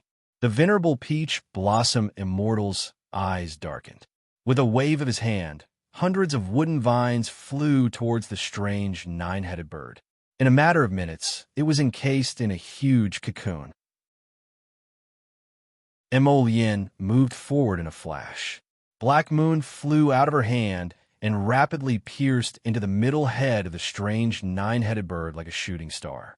The strange bird let out a mournful shriek. One of its eyeballs fell out and landed with a thud. Chapter 4183. At the same time, a terrifying scream came from above the bird's back. It turned out that Holy Sunmi Yin had seized the opportunity to stab the person who was lying dormant on the bird's back and attacking Imo Yin. That person suddenly rolled down from the bird's back and was beheaded by Holy Sunmi Yin with 2 swords. When they looked back, they saw the 3 soul-chasing arrows chasing after the crown prince, as if they had been injected with chicken blood. Prince Imo was expressionless. Several black flames sprang out from his fingers and suddenly wrapped around the 3 soul-chasing arrows. Young Master Omega Katoku looked at the crown prince coldly. The 3 soul-chasing arrows were wrapped by the crown prince's black flames and melted into a black liquid in a matter of minutes. Divine Weapon Master. Everyone was shocked. Those who understood could not help but open their mouths wide. These 3 soul-chasing arrows were definitely not ordinary items. Prince Imo could melt them in such a short time with only 1 hand of black flames. It was clear to see just how powerful the Tao of artifact forging was. Any weapon with spirit that dared to offend him was simply courting death. However, with a swipe of his hand, Imo Yin collected that melted liquid into a bottle. At the same time, the 9-headed strange bird roared and broke free from its restraints. But soon, under the joint efforts of Holy Sunmi Yin and the venerable Peach Blossom Immortal, the strange bird was entangled by a layer of water spirit wall and a wood spirit wall. Imo Yin flew straight up and raised Raven Moon in her hand. At the speed of light, she cut off half of one of the 9-headed strange bird's heads. The strange bird was in pain and let out a mournful and ghostly scream. Its sharp and strange voice instantly made the practitioners who were fighting with the corpse puppets dizzy. The strange bird immediately dragged its huge wings and turned around. It left everyone behind and hurriedly escaped from this place. The broken carriage frame immediately fell from the sky. From time to time, there were solid pieces of wood that fell into the crowd. Everyone dodged and looked up to see the strange bird escape. A large number of harpies also seemed to turn and flee in panic under the strange bird's shrill cry. A sense of relief rose in their hearts, and they heaved a long sigh of relief. Finally, these things were driven away. However, Imo Yin and Arbor's expressions were not relaxed at all. Their faces were heavy. The things that Tian Yun could bring out seemed to be getting stronger and stronger. In the future, what kind of good days would the people have? Although the remaining corpse puppets had all been taken care of, the corpse puppets were still alive. However, the people from Arbor were not relaxed at all. After all, it was hard to say whether the injured people would be infected on a large scale. A good Heavenly Yuan competition had ended in such a way. Everyone couldn't help but sigh. Imo Yin turned around to look, only to see that Second Qin, who had originally been standing there, had already left. Eldest young Master Qin was leading a few juniors of the Qin estate to help treat the crowd. "What are you looking at?" The little stoic tugged at his sleeve. Imo Yin shook his head. He was thinking about how much Omega Katoka wanted him dead. But did he think that as long as he died, he would be able to mend his relationship with Jojo? What kind of sweet dreams were they having? Even if he was no longer around, wasn't there still Duanyu? When was it his turn to take care of Jojo? Ba. Why was he assimilated with Jojo? No matter who he met, he always liked to use Duanyu as a comparison. When the two of them exited the holy, auspicious arena, they saw a scene of devastation. The streets were filled with rampaging corpse puppets and the figures of the city guard hunting and killing. The two of them looked at each other. Chapter 4184. Their moods were naturally heavy. They didn't expect that Jiaowei City would be the first place to be attacked by the corpse puppet army and cause serious damage. Previously, they had only attacked small villages on the outskirts of Li City and Song State's Eagle City's Little Li Town. The crowd definitely wouldn't be as dense as Jiaowei City.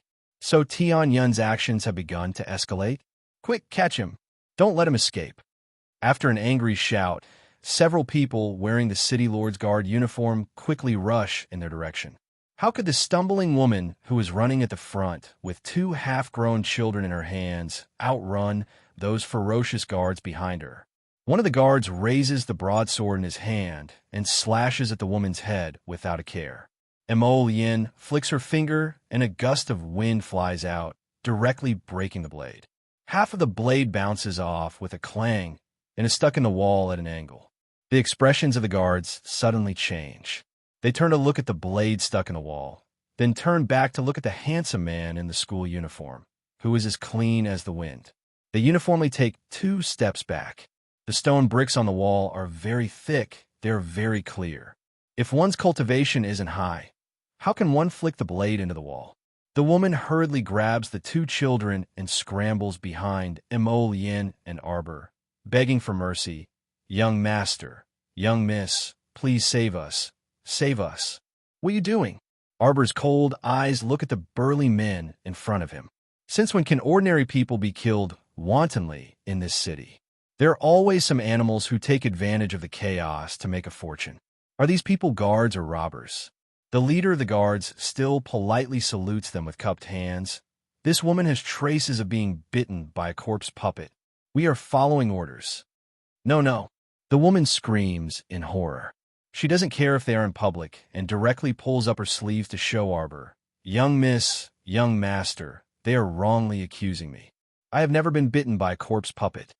These people broke into my house, killed people for money, murdered my brother and sister-in-law, and even attacked my 2 nephews.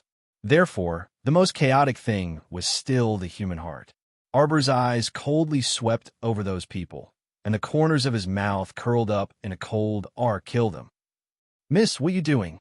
The leader of the guards finally panicked slightly when he saw several black-clothed youths with extraordinary skills surrounding him from all directions. "We're just doing our job. Anyone bitten by a zombie will quickly turn into a zombie." A vine whip whipped the man heavily against the wall. Arbor pursed his lips and looked at him coldly. When the man got up, he lashed out with his whip again. After 7 or 8 lashes, the guards were so scared that they were trembling all over. They knelt on the ground and kowtowed repeatedly. This woman and those 2 children didn't have the slightest bit of corpse chi on them. These guards actually dared to make a move on the lion's head and swindle her. Xiaomu. It was simply laughable. Joe City is going to fall into chaos. Yin raised her head slightly and looked at the dark sky. In the evening, the entire Joe City was shrouded in rain and fog. Everyone gathered in the city lord's residence and could clearly hear the chaotic roars of the corpses. The city lord fled with his family.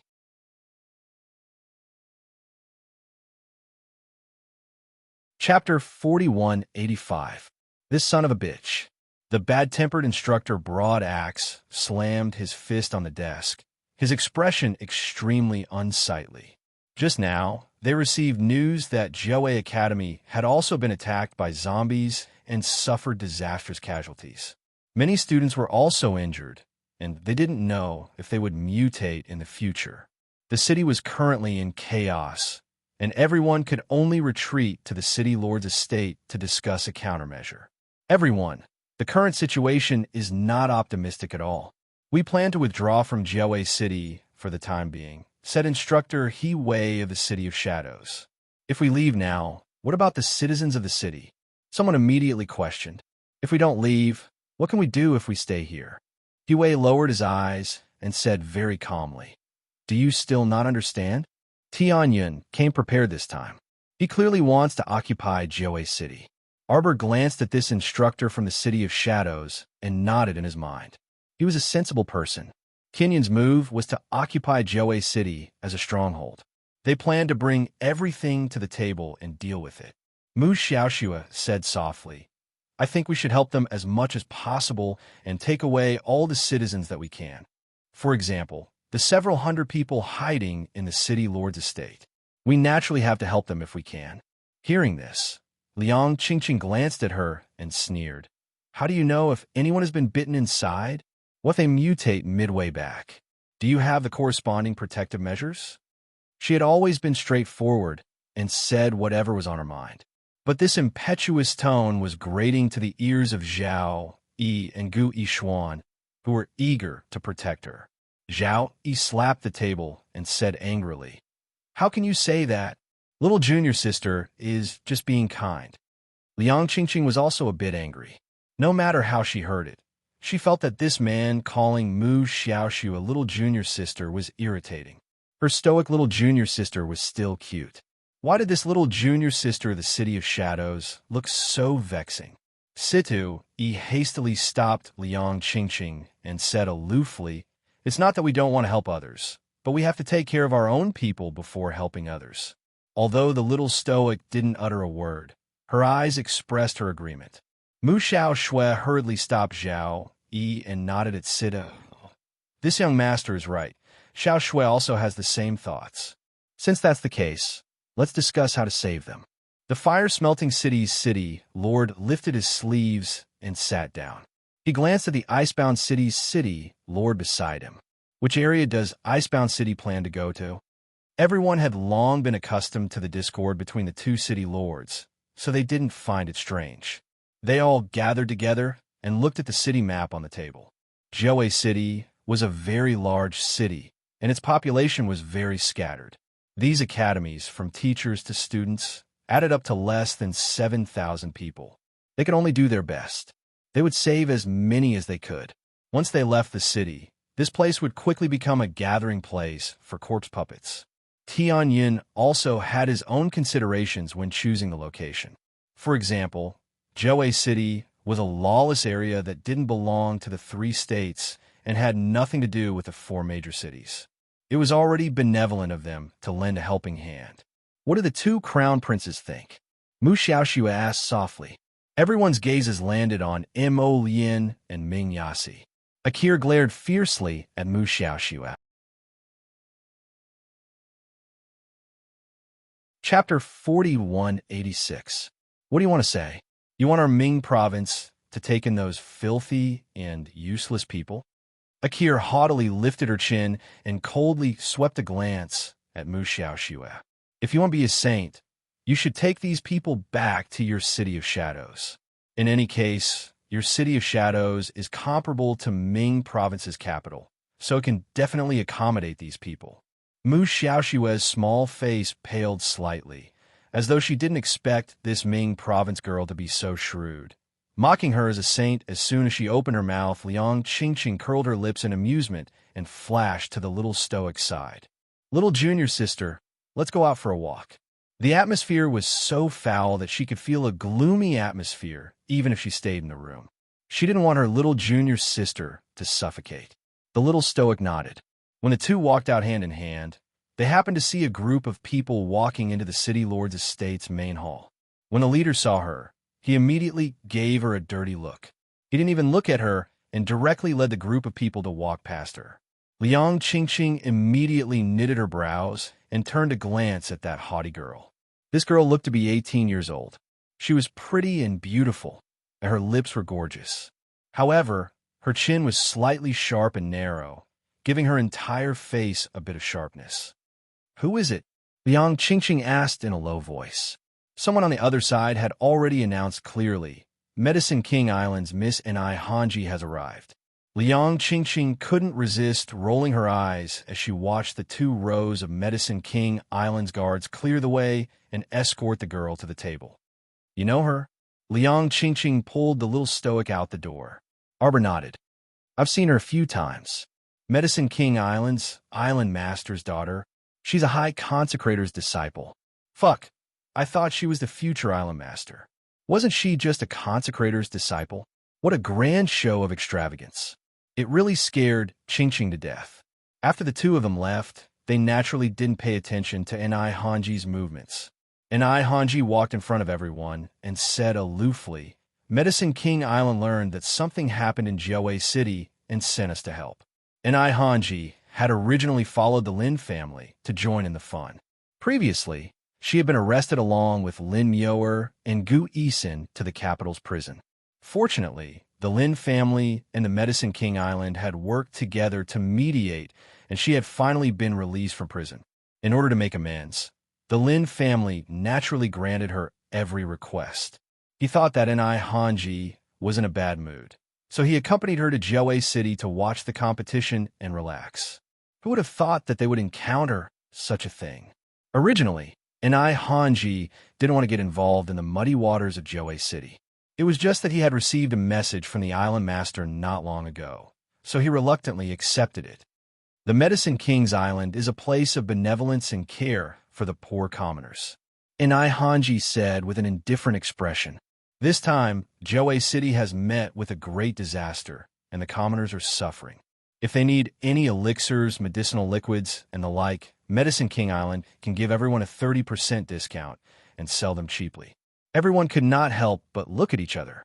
Isn't this Miss Inai of Medicine King Island a bit too strange?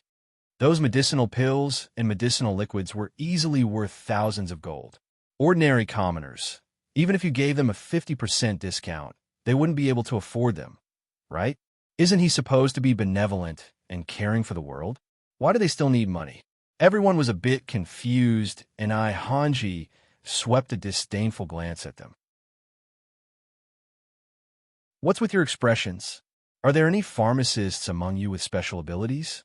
Step forward, and Hanji said impatiently. Chapter 4187.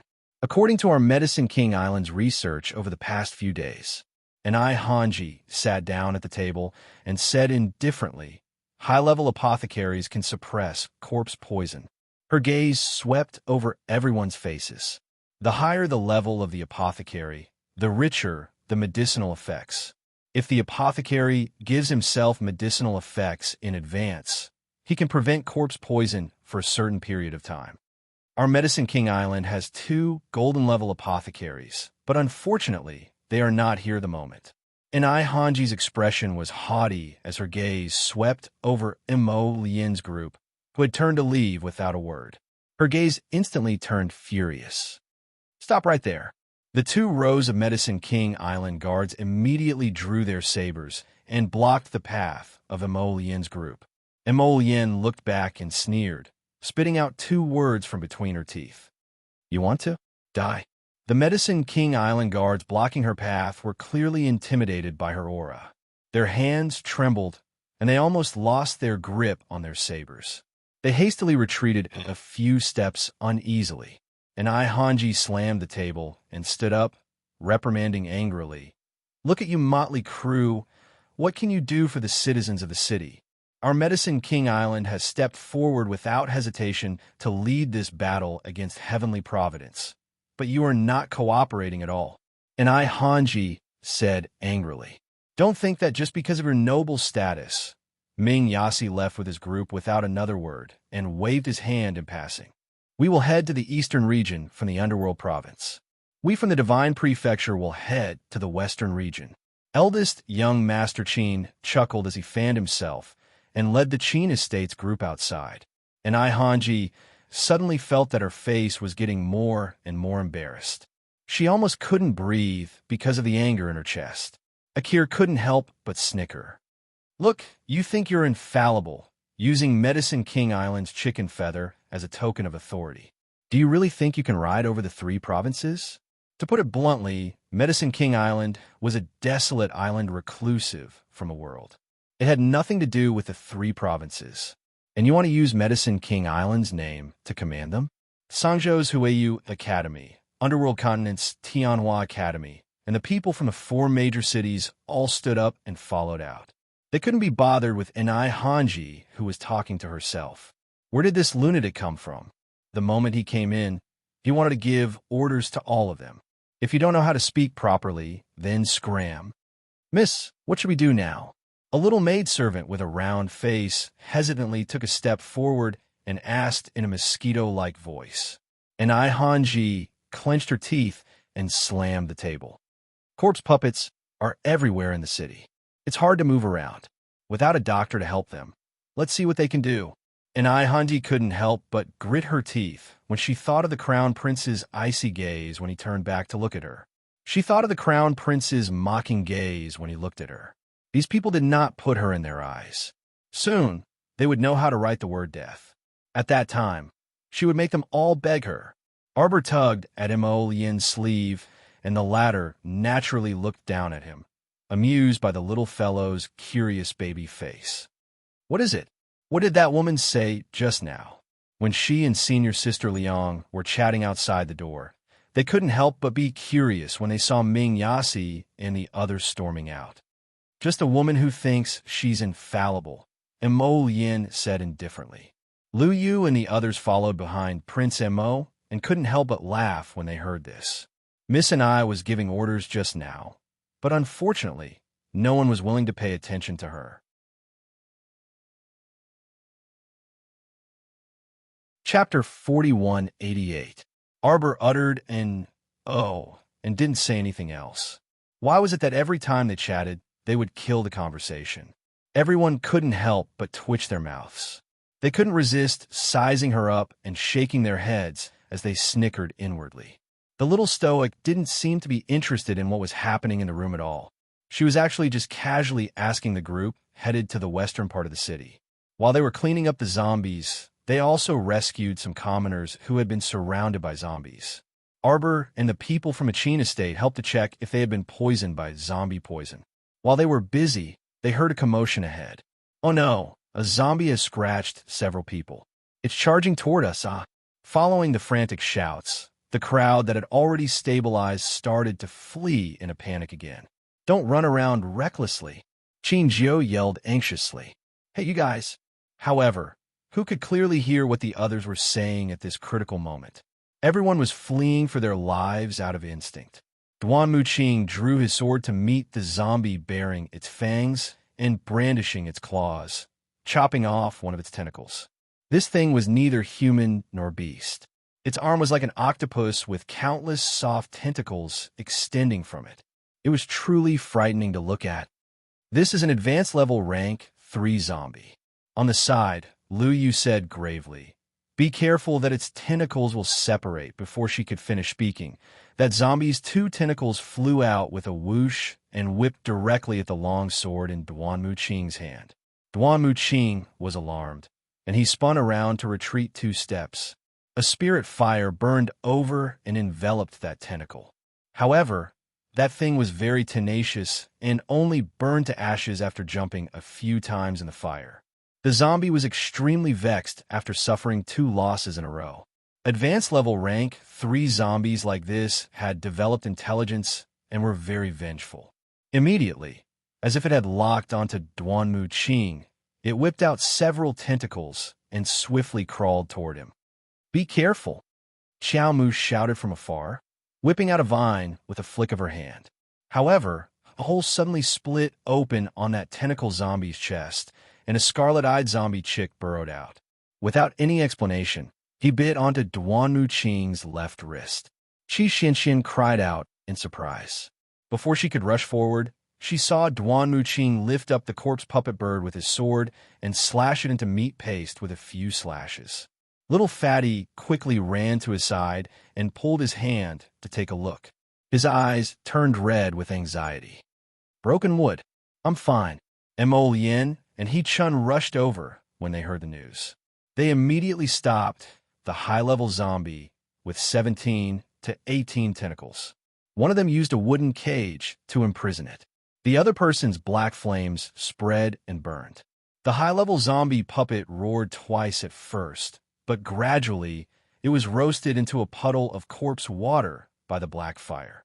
Before it died, its small eyes emitted a very human-like look of fear.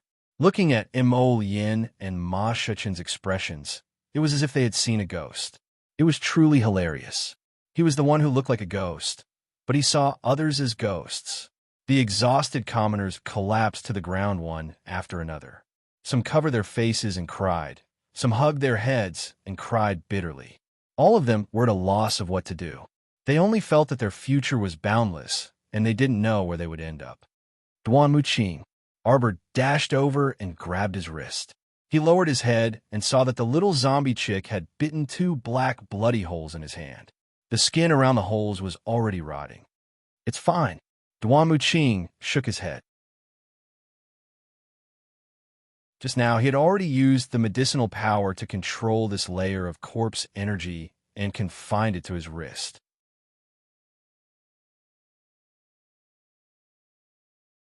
Chapter 4189. He took out his sword, But Arbor grabbed his hand and shouted angrily, "What are you doing?" Duanmu Qing was a bit stupefied by her berating, and he muttered, "Chop. Just chop off his wrist, huh?" Arbor snorted, "You're a brave man who severed his wrist. Not distressed at all." Qi Xianxian wiped her tears on the side. "Big brother Duanmu, how about we think of another way?" Xiao Mu was burning with rage, and she burned the small zombie puppet bird that Duanmu Qing had already chopped into several pieces into ashes. This hateful zombie bird.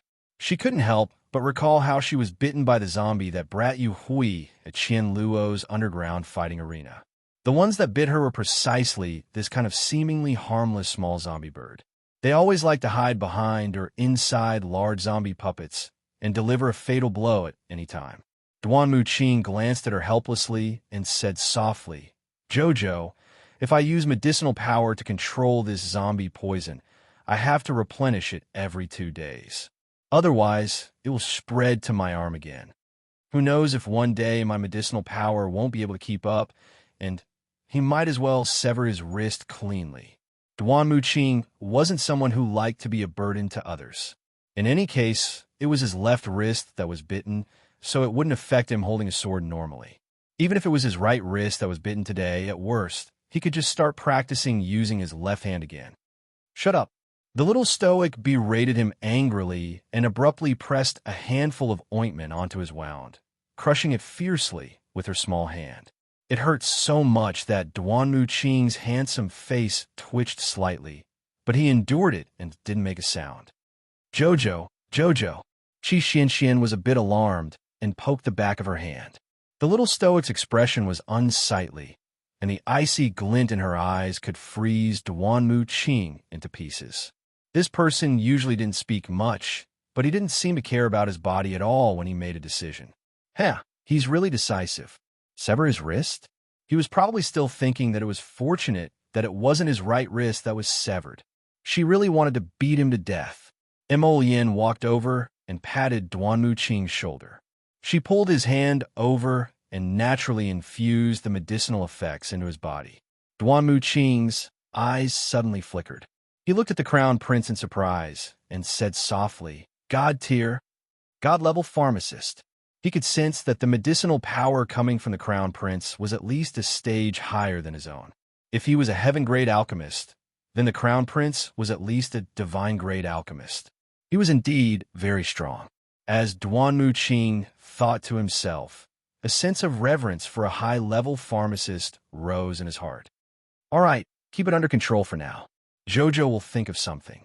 Mo Yin glanced at him and tugged on the little girl's cold hand. He patted her head to comfort her. "Jojo, it's okay now." "Huh?" A mocking laugh came from outside the crowd. She saw 2 rows of guard from Medicine King Island, escorting Inai Hanji over like stars surrounding the moon. Miss Ni's expression turned ugly when she saw the crown prince. The moment she spoke, she questioned loudly, "So you two are both pharmacists? Then why didn't you say anything when I asked at the city lord's estate whether there were pharmacists? You're too selfish." Inai Hanji looked icily at the 2 men in front of her. Both of them were good-looking people. Currently, Duanmu Qing was injured, and his face and wrist were stained with blood. Lu Yu was supporting him, but it didn't affect his handsome appearance at all. Instead, it added a bit of sickly beauty to him. Chapter 4190. Inai Hanji's eyes flickered as she thought. These 2 before me, along with those young sirs from the Qin estate, are indeed worthy of the title of exceptionally fine young sirs. Unfortunately, their temperaments were too unruly and aloof, and not a single one of them gave her a good look.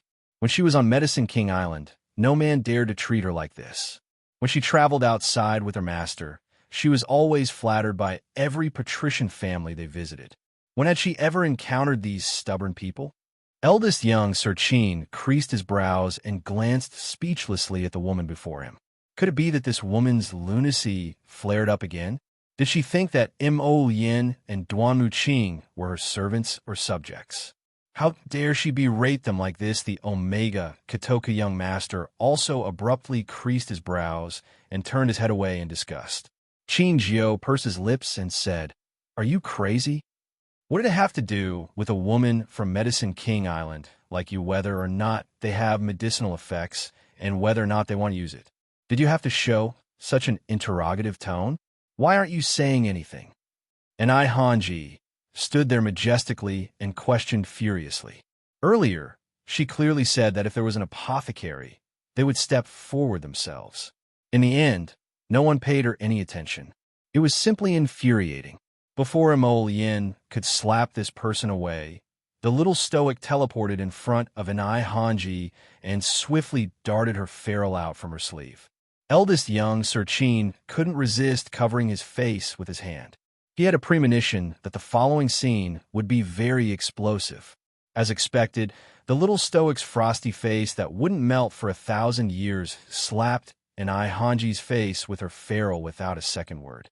After a crisp slap, Hanji was still a little taken aback. She probably never expected that someone would actually dare to lay a hand on her, someone from the dignified Medicine King Island. Hence, when the other ferrule slapped her right cheek, she finally snapped out of her daze with grief and indignation. Her small face contorted as she shouted harshly, "You dare lay a hand on me?" Xiao Mu flew up and kicked Hanji in the stomach, directly sending her flying. She somersaulted 3 times in a row before slamming her into a low dirt wall with a bang. Everyone turned pale with fright as they dodged to the left and right. They covered their heads and squatted down, not even daring to breathe. Soon after, they discovered that the little stoic was only targeting that young lady from Medicine King Island. She didn't even glance at the others. The 2 rows of guards from the Medicine King Island glared angrily. Just as they were about to step forward with their sabers drawn, they were surrounded by a group of black-clothed youths, unable to move an inch forward. "Ridiculous! What the hell? You talk too much." With a cold expression, the little stoic kicked Hanji 3 times in a row, sending her tumbling heavily in front of eldest young Sir Chin. All the young sirs of the Chin estate simultaneously retreated 3 steps in unison and very perceptibly cleared out an empty space for the little stoic to display her skills. The little stoic had truly endured this person for too long. If it wasn't for her master, why would she tolerate her? Grandmaster Hewen had such a good temperament and self-restraint. How could he have taken in such a foolish disciple? Did his brain fall into a manure ditch? Did he not bring it out when he was born? The little stoic's pent-up fury finally dissipated after she was kicked several times in succession and given a round of violent beatings with the ferrule. She turned her head and angrily shouted at Duanmu Qing, "Acting on your own initiative." Young Sir Duanmu was a bit stupefied. Yuan Shurchin could not help but twitch the corner of his mouth. He raised his hand and patted Duanmu Qing sympathetically. With a mocking expression, he said, "Although Qiao Qiao was beating that person up, all 4 sentences were scolding you. I speak a lot of nonsense." Duanmu Qing was instantly speechless.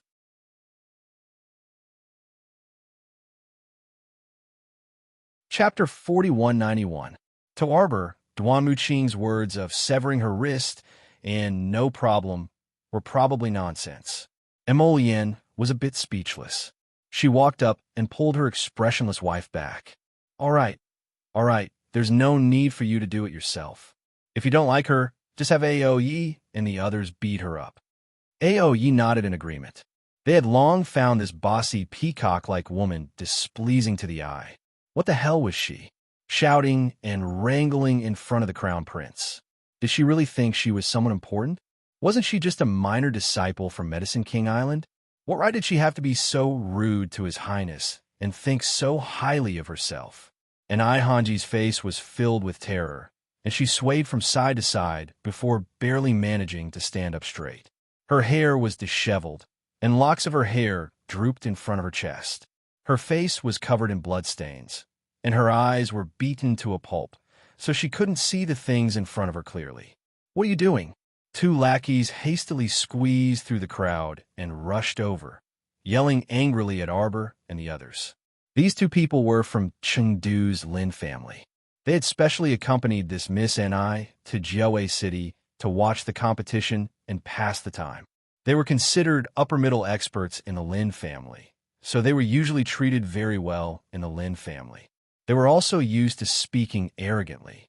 When the little stoic beat up Enai Hanji just now, the little maidservant saw something amiss and immediately stealthily left the crowd to find these two people. Thus, when they arrived, they only saw Enai Hanji's weather-beaten and miserable appearance and didn't know what exactly happened. Xiao Mu coldly swept those two people a glance. "And who are you?" The two lackeys were discerning people. They saw that although Arbor was only wearing a simple academy white robe, he was far from a normal person's match. They didn't dare to be rash at once and cupped their hands in salute. "We are from Chengdu's Lin family." Seeing that their attitudes were acceptable, Arbor didn't want to argue with them and turned to walk to O Lien and Duan Muqing. "Let's go back." Everyone nodded in agreement. The zombies in this area were more or less cleaned up, and the people who needed to be saved were saved. The group of people planned to return to the city lord's mansion first before discussing the matter. Enai Hanji was supported by a young maidservant.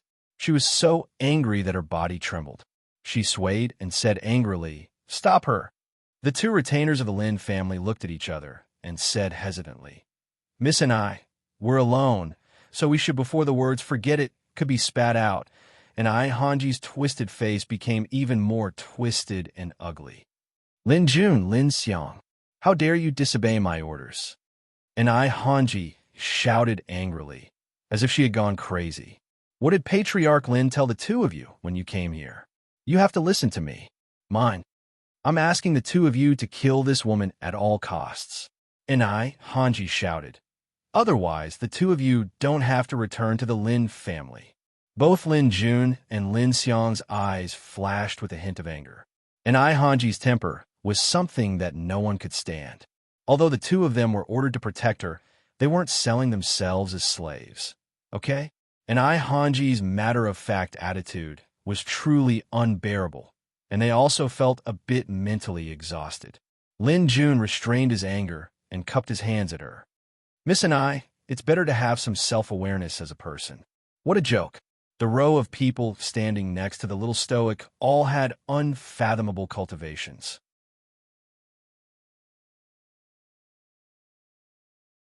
Chapter 4192. Although a few of the sirs merely stood there and looked at them indifferently, Lin Jun felt that the two brothers couldn't discern their cultivation realms at all. Rashly attacking was tantamount to asking for humiliation. They weren't that stupid. Would they go up and ask for a beating? Wasn't it simply hilarious? The round-faced maidservant supported her miss, wiping her tears in heartache. "Miss, how are you, miss?" And Hanji tightly gripped the maidservant's hand, her body trembling in anger. She pointed at the Lin brothers across from her. You. Lin Jun stepped forward with a helpless expression and said, "Miss N.I. is injured, and this place is extremely unsafe. How about this? Us brothers will escort Miss N.I. back to the capital first." And Hanji shrieked, You're simply audacious." The maidservant also said angrily, "You actually angered Miss to this extent." Lin Jun and Lin Xiang exchanged glances and walked closer to Enai Hanji. They cupped their hands and said, "Miss Enai, please." Enai Hanji forcefully pushed Lin Jun's arm away, her face so contorted that it was about to split open. If she could kill with her gaze right now, Lin Jun and Lin Xiang probably would have been killed countless times by Enai Hanji. The resentment in her heart nearly accumulated into a vast ocean, and she coldly turned to look in Arbor's direction. The latter only glanced back at her indifferently. It was obvious that he didn't care about her at all. And Hanji clenched her fists and had just forward 2 steps when a maidservant firmly grabbed her hand.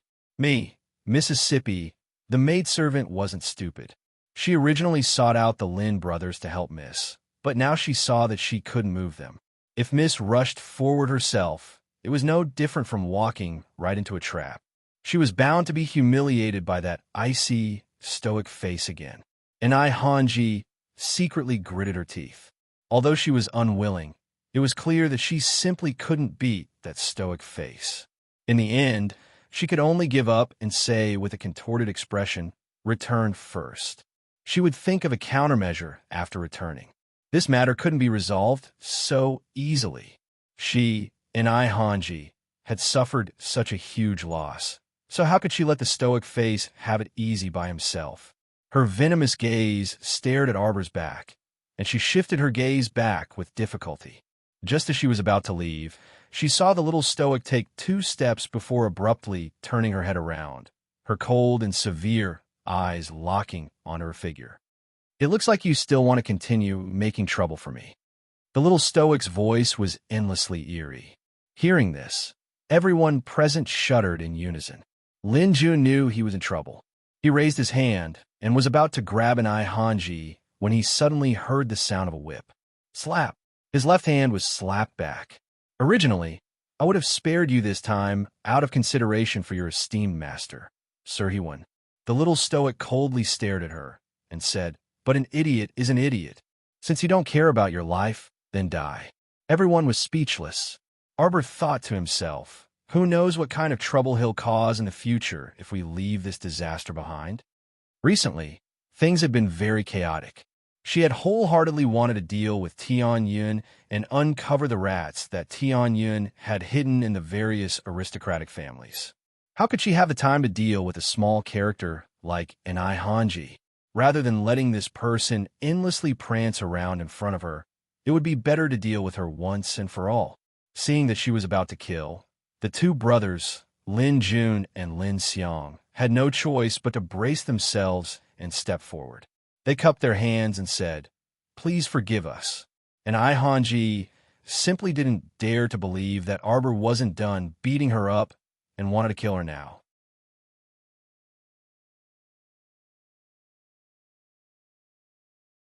Chapter 4193. Her expression twisted as she shrieked, "Do you want to make an enemy out of Medicine King Island? So what if I do?"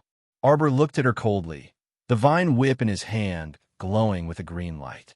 Dark thorns grew and sprouted one by one. And Ai Hanji shouted angrily, "How dare you, ah!" Before she could finish her sentence, she fell to the ground in fright from a flash of cold light.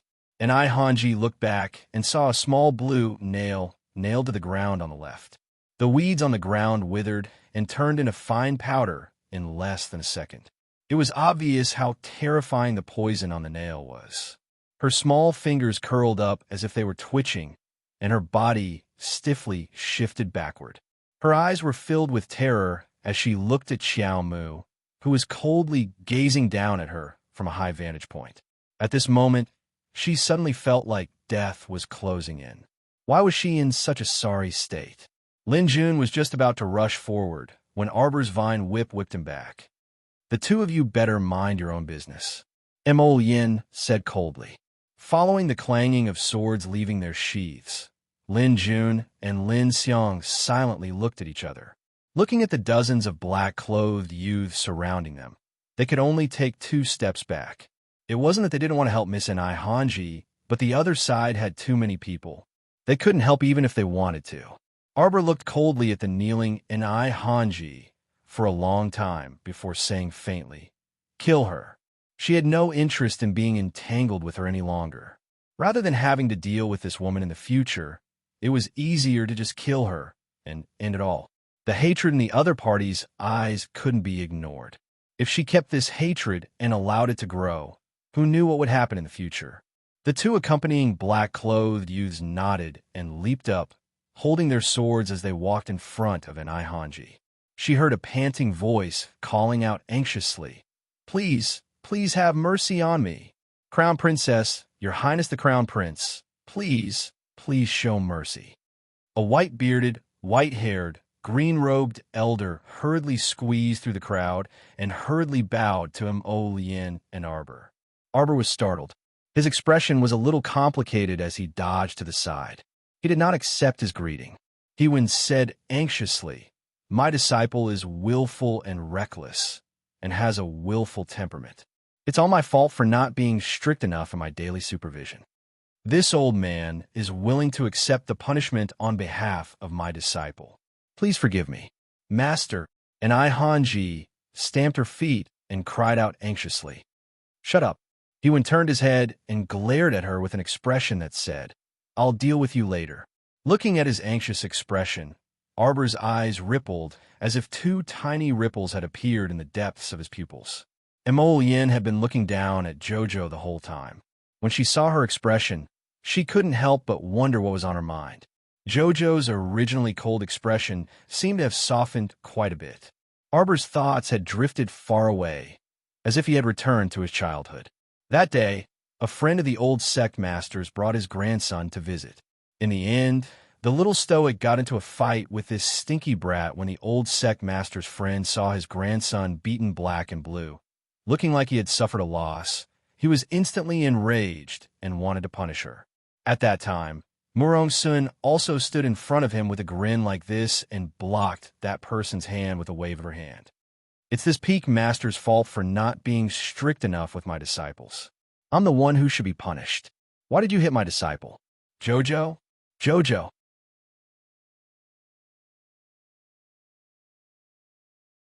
Chapter 4194. When Yin saw her standing there silently with glittering eyes, he couldn't help but feel a bit anxious. Thinking that she was bewitched again, he hastily shook her body.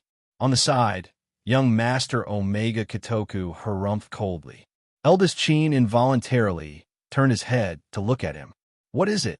You think she's bewitched all day long, but you don't help her completely eradicate it. Young Master Omega Kitoku sneered. Something will happen sooner or later. Eldest Chin sighed and unhurriedly waved the folding fan in his hand. You can't be too hasty with this kind of thing, right? Could it be that second brother knows why the little stoic is constantly bewitched? When the little stoic really flared up, she really didn't look like a living person. Her eyes were lifeless, and it really made people feel a bit uncomfortable just looking at her. Young Master Omega Kitoku abruptly turned his head and coldly spat out two words from between his teeth. I don't know. Jojo. Yin shook the little fellow, causing her to recover from her daze. Raising her head to glance at him, the little stoic meaningfully revealed two tiny teeth. I'm fine, she said softly and turned to look at the group of men in black waiting with swords in hand, waiting to act on orders. She shook her head and said, let them go.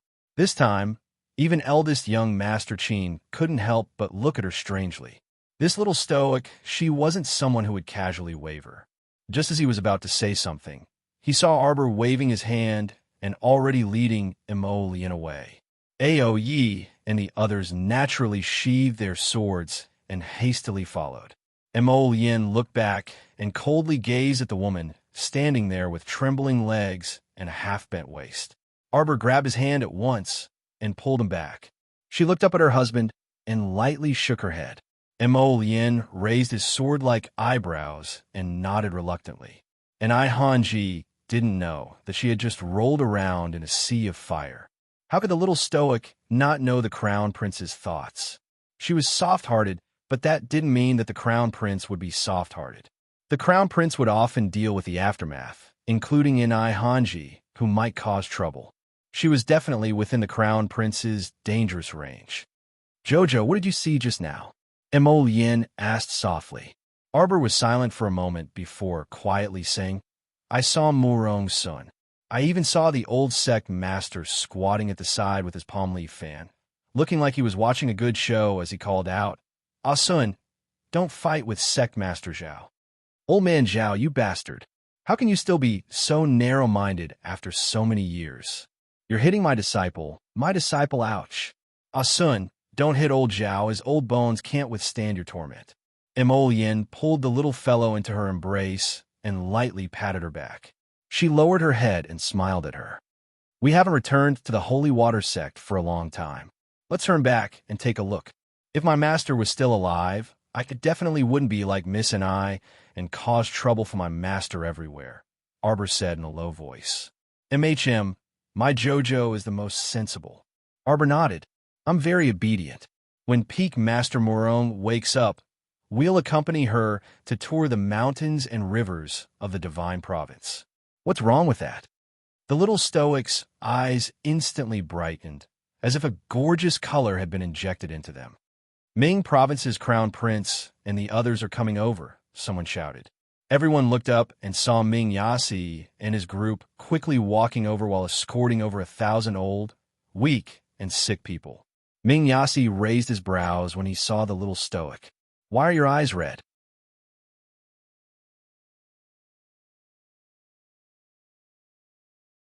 Chapter 4195. Xiao Mu was unwilling to acknowledge him and turned her small head away at the first instance.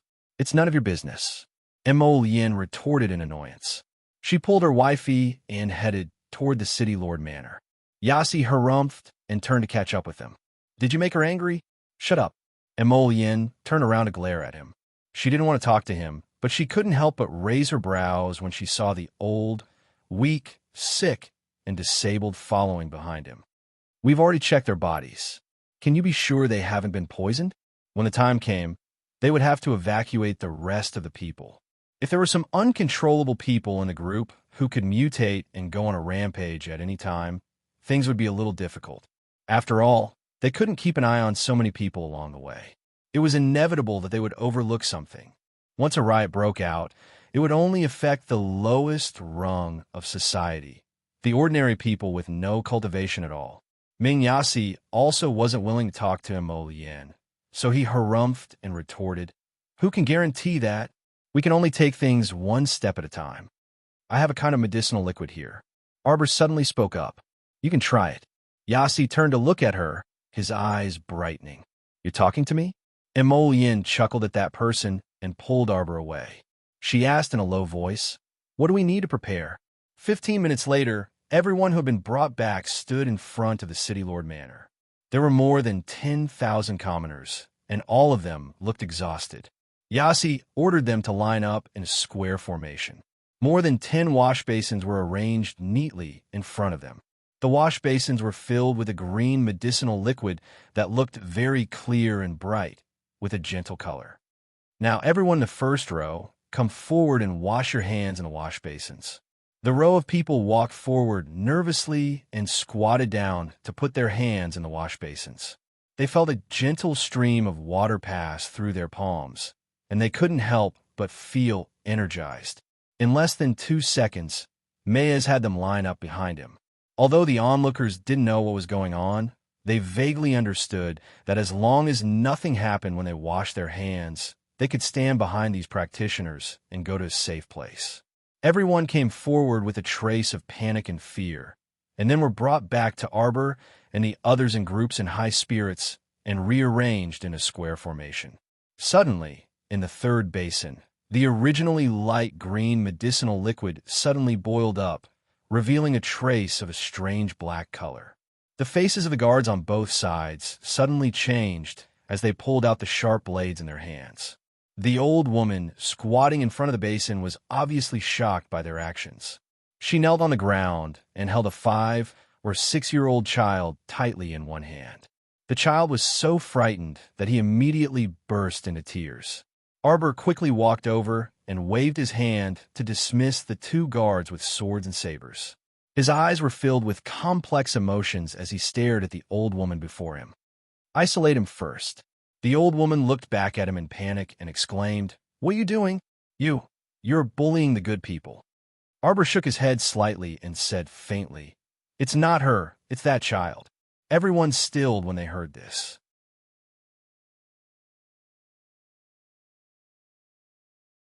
Chapter 4196. The old woman grew even more flustered as she hugged her grandson tightly. She glared furiously at Arbor. What are you trying to do?" Arbor stared at her coldly for a good while before sighing softly. "If this child isn't suppressed with medicine soon, he'll turn into a zombie in less than an hour. When the time comes, who will bear the consequences? Granny, you hid your grandson in the crowd. You're irresponsible to yourself, and you're equally irresponsible to others." The old woman shuddered. She wanted to speak, but when she met Arbor's cold gaze, she shrank back. But soon, she grabbed her grandson's arm again. She stared at Ao Yi and his men in horror and shouted, "Don't come here! You can't kill my grandson. He's still young. He's still young. You can't." This old woman.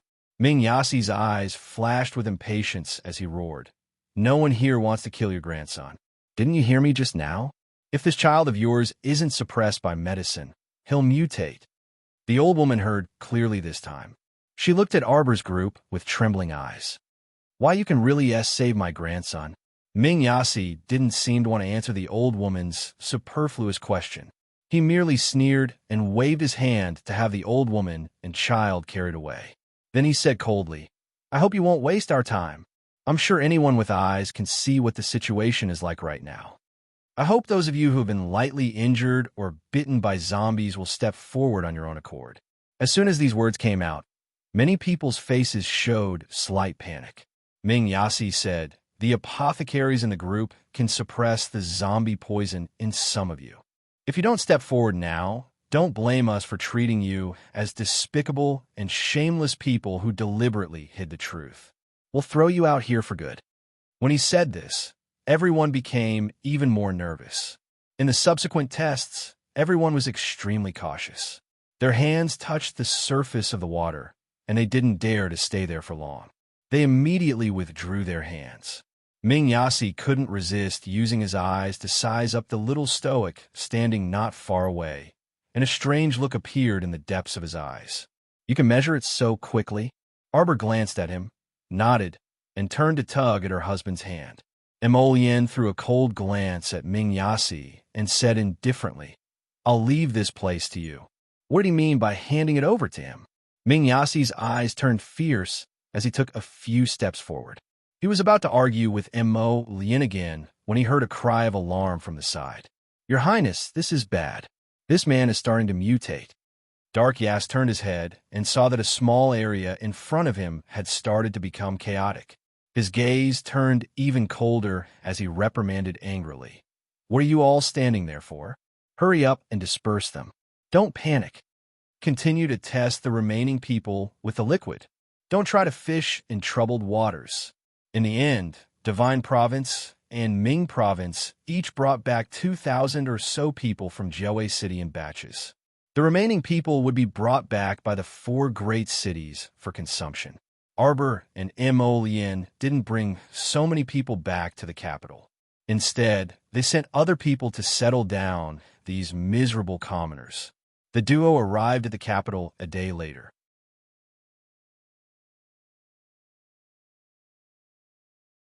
Chapter 4197. The first news he received was that Empress Dowager Chun, who had gone to Mount Heaven Saint to fast and pray, had been carried back. Yes, she was carried back. It was said that this old lady began to fall ill as soon as she arrived at Mount Heaven Saint. After a serious illness, her entire body was emaciated, as if she could be blown away by the wind. She was very miserable and pitiful. King Jian Pain submitted a memorial, saying in a tearful voice that he must bring back the Empress Dowager to show his filial piety. He said that the Empress Dowager was old. If she lived in the mausoleum all year round, she would inevitably be contaminated with the aura of death, which was naturally not good for her body. Moreover, from ancient times until now, Jian Pain had done his homework. He had listed countless acts of filial piety by emperors, generals, and ministers, and earnestly persuaded Emo Lusheng to be filial and conform to the way of the emperor. Thus, Emo Lusheng couldn't bear the annoyance and really brought the old lady back. But once he brought her back, Emo Lusheng directly sent the old lady to King Jian Pain's residence, asking King Jian Pain to take good care of the Empress Dowager on his behalf. King Jian Pain, who had secretly received a large sum of money from Empress Dowager Chun and was counting the spirit coins happily, was a little dumbfounded on the spot. Indeed, he had said that in the way of filial piety, he should take good care of the Empress Dowager. He had even written a long speech in front of His Majesty. But damn, he had never said that he wanted to bring Empress Dowager Chun back to live at his residence. He wasn't someone who had nothing to do and liked to court death as much as he liked. What kind of good days could there be if he brought Empress Dowager Chun, this great Buddha, into his residence? He didn't expect that he actually found himself an old lady to take care of at home. Don't you think His Majesty is a fraud? As for the second news that Arbor and Mo Lien received, on the second day after all of them withdrew from Jiawei City was occupied by an unknown force. Now, The entire city was filled with rotting corpse puppets. They were like the guards of this city, pacing back and forth, letting out sensational roars from time to time. Arbor was only silent for a moment before saying, Tianyun has a base on the surface. It will be slightly more convenient for us to deal with it in the future. Mo Lien smiled and nodded. Don't worry about this. Running back and forth is torturous. Let's rest for today. If there's anything, we can talk about it tomorrow. Arbor looked at her and nodded. Bathe together? Arbor nodded again. Mo Lien's eyes lit up when he heard this. He stepped forward and hugged his wife. Let's go. The next day, the crown prince was summoned to the imperial study by His Majesty early in the morning. The father and son spent the whole morning talking about Jiawei City. We can only do this for now, Mo Lusheng said with a frown. In the past, Tianyun was in the dark while we were in the light. We were always on the defensive. Mo Lusheng patted Mo Lien's shoulder and said in a low voice, now that they are in the open, it will be easier to deal with them in the future.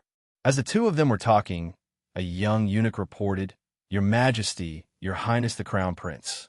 The Crown Princess sent someone to inform the Crown Prince that she has been invited to King Giant Pain's mansion.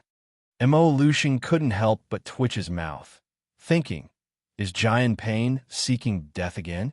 He turned back to look at his son. Sure enough, he saw that the latter's handsome face was already covered with dark clouds.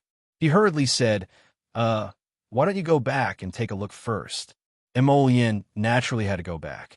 She walked out with a sullen face, turning a deaf ear to the great emperor's muttering, Don't scare your little uncle.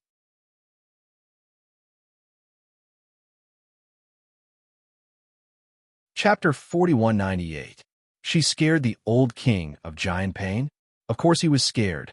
When he heard a servant report that the crown princess's carriage had already arrived at the entrance, the old king of Giant Pain's hand trembled, and the half-cup of hot tea directly spilled onto the ground. Fuck, why would this great Buddha suddenly grace his king of Giant Pain's estate with her presence? It wasn't that he was a coward, but he had suffered at the hands of this little ancestor time and time again. After being tricked by her, he wouldn't seek abuse for no reason. The old king of Giant Pain practically roared. Who invited her here? The servant replied with trepidation. Her Majesty the Empress Dowager said that she wants to see Her Majesty the Crown Princess. The old king of Giant Pain slapped his forehead, instantly looking like he was about to faint. He wanted to say something, but a cold and clear voice sounded by his ear. What? Does the king of Giant Pain not welcome this crown princess? The old king of Giant Pain's lips trembled. He really wanted to retort. So what if I don't welcome you? But when he opened his mouth, a flattering voice that even he found hard to believe came out. How could that be? The crown princess has graced us with her presence. My humble abode shines with light. My humble abode shines with light. Arbor glanced at him. Then his gaze landed on Mo Kun, who was sitting upright and kneeling beside a small table with a teacup in his hands. How have you been, king of Giant Pain's heir? Mo Kun, king of Giant Pain's heir, revealed a smile that he believed to be handsome and incomparably confident and at ease. He nodded and said, Thank you for your concern, Crown Princess. Mo Kun has been doing well recently. The little Crown Princess snorted coldly. She turned around and saw a servant girl dressed in a green servant's uniform hastily crossing the hall to greet them. Greetings, Crown Princess. Greetings, Your Highness and the heir. Your Highness, this servant is here on Her Majesty the Empress Dowager's order to invite the Crown Princess to the small garden. The old king of Giant Pain forcefully restrained his expression that was about to change and nodded calmly. May I know why the Empress Dowager summoned the Crown Princess? The little girl lowered her head and said very appropriately, The Empress Dowager didn't say, so he didn't dare to ask. At this moment, the old king of Giant Pain wished he could whip the old woman and throw her into a frying pan. If you want to cause trouble for the Crown Princess, why do you have to cause trouble in my mansion? Just how bored must you be to do something like this? The little Crown Princess stared deeply at the little girl who was bowing in front of her. After a while, the girl felt cold sweat dripping down her forehead. The Crown Princess suddenly said softly, lead the way. The moment she opened her mouth, the little girl felt the pressure on her suddenly disappear. She couldn't help but let out a long sigh. She didn't dare to act rashly and bowed respectfully in front of Arbor. "Crown Princess, please." When he turned around and led the little Crown Princess out the door, the little girl couldn't help but clench her fists under her sleeves and quicken her pace nervously. After a while, the entire hall was filled with a deathly stillness. The maids and servants stood on both sides with lowered eyes. They naturally didn't dare to make a sound at this time to anger their master. The old king of Giant Pain finally clapped his hands angrily. "What are you still standing there for?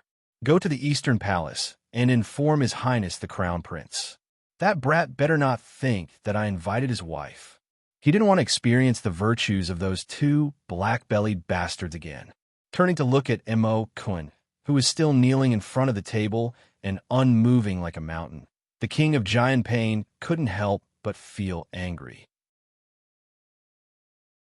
"What are you still sitting there for? Hurry up and scram into the palace to find your elder brother." "Ooh, Royal Father, my legs are weak."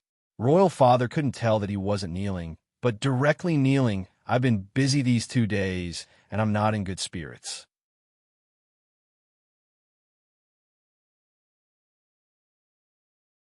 Chapter 4199. Kun was at a loss for words, feeling extremely aggrieved. Did she think he wanted to do this? He truly felt fearful for no reason after seeing the little Crown Princess. It was as if someone had struck the depths of his soul, and he inexplicably ordered his body to know its place. Boo-hoo. He didn't want to be so cowardly either. But what could he do? From what he could see, his old father didn't seem to be able to be tough with that person either. The old king of Giant Pain was like a bird startled by the twang of a bow. He anxiously stomped his feet and pointed at the 2 page boys. "Why aren't you helping the heir up? Kun, hurry into the palace and explain this matter to your elder brother. Explain it clearly." Of course, this matter had to be explained clearly. If the crown prince misunderstood and thought that their king of Giant Pain's mansion didn't like the crown princess and invited her over to cause trouble, wouldn't that be an undeserved calamity? Kun's face was bitter, and his expression was somewhat conflicted. "Royal Father, can I not go?" His old father himself was afraid of the crown prince, so he sent his son.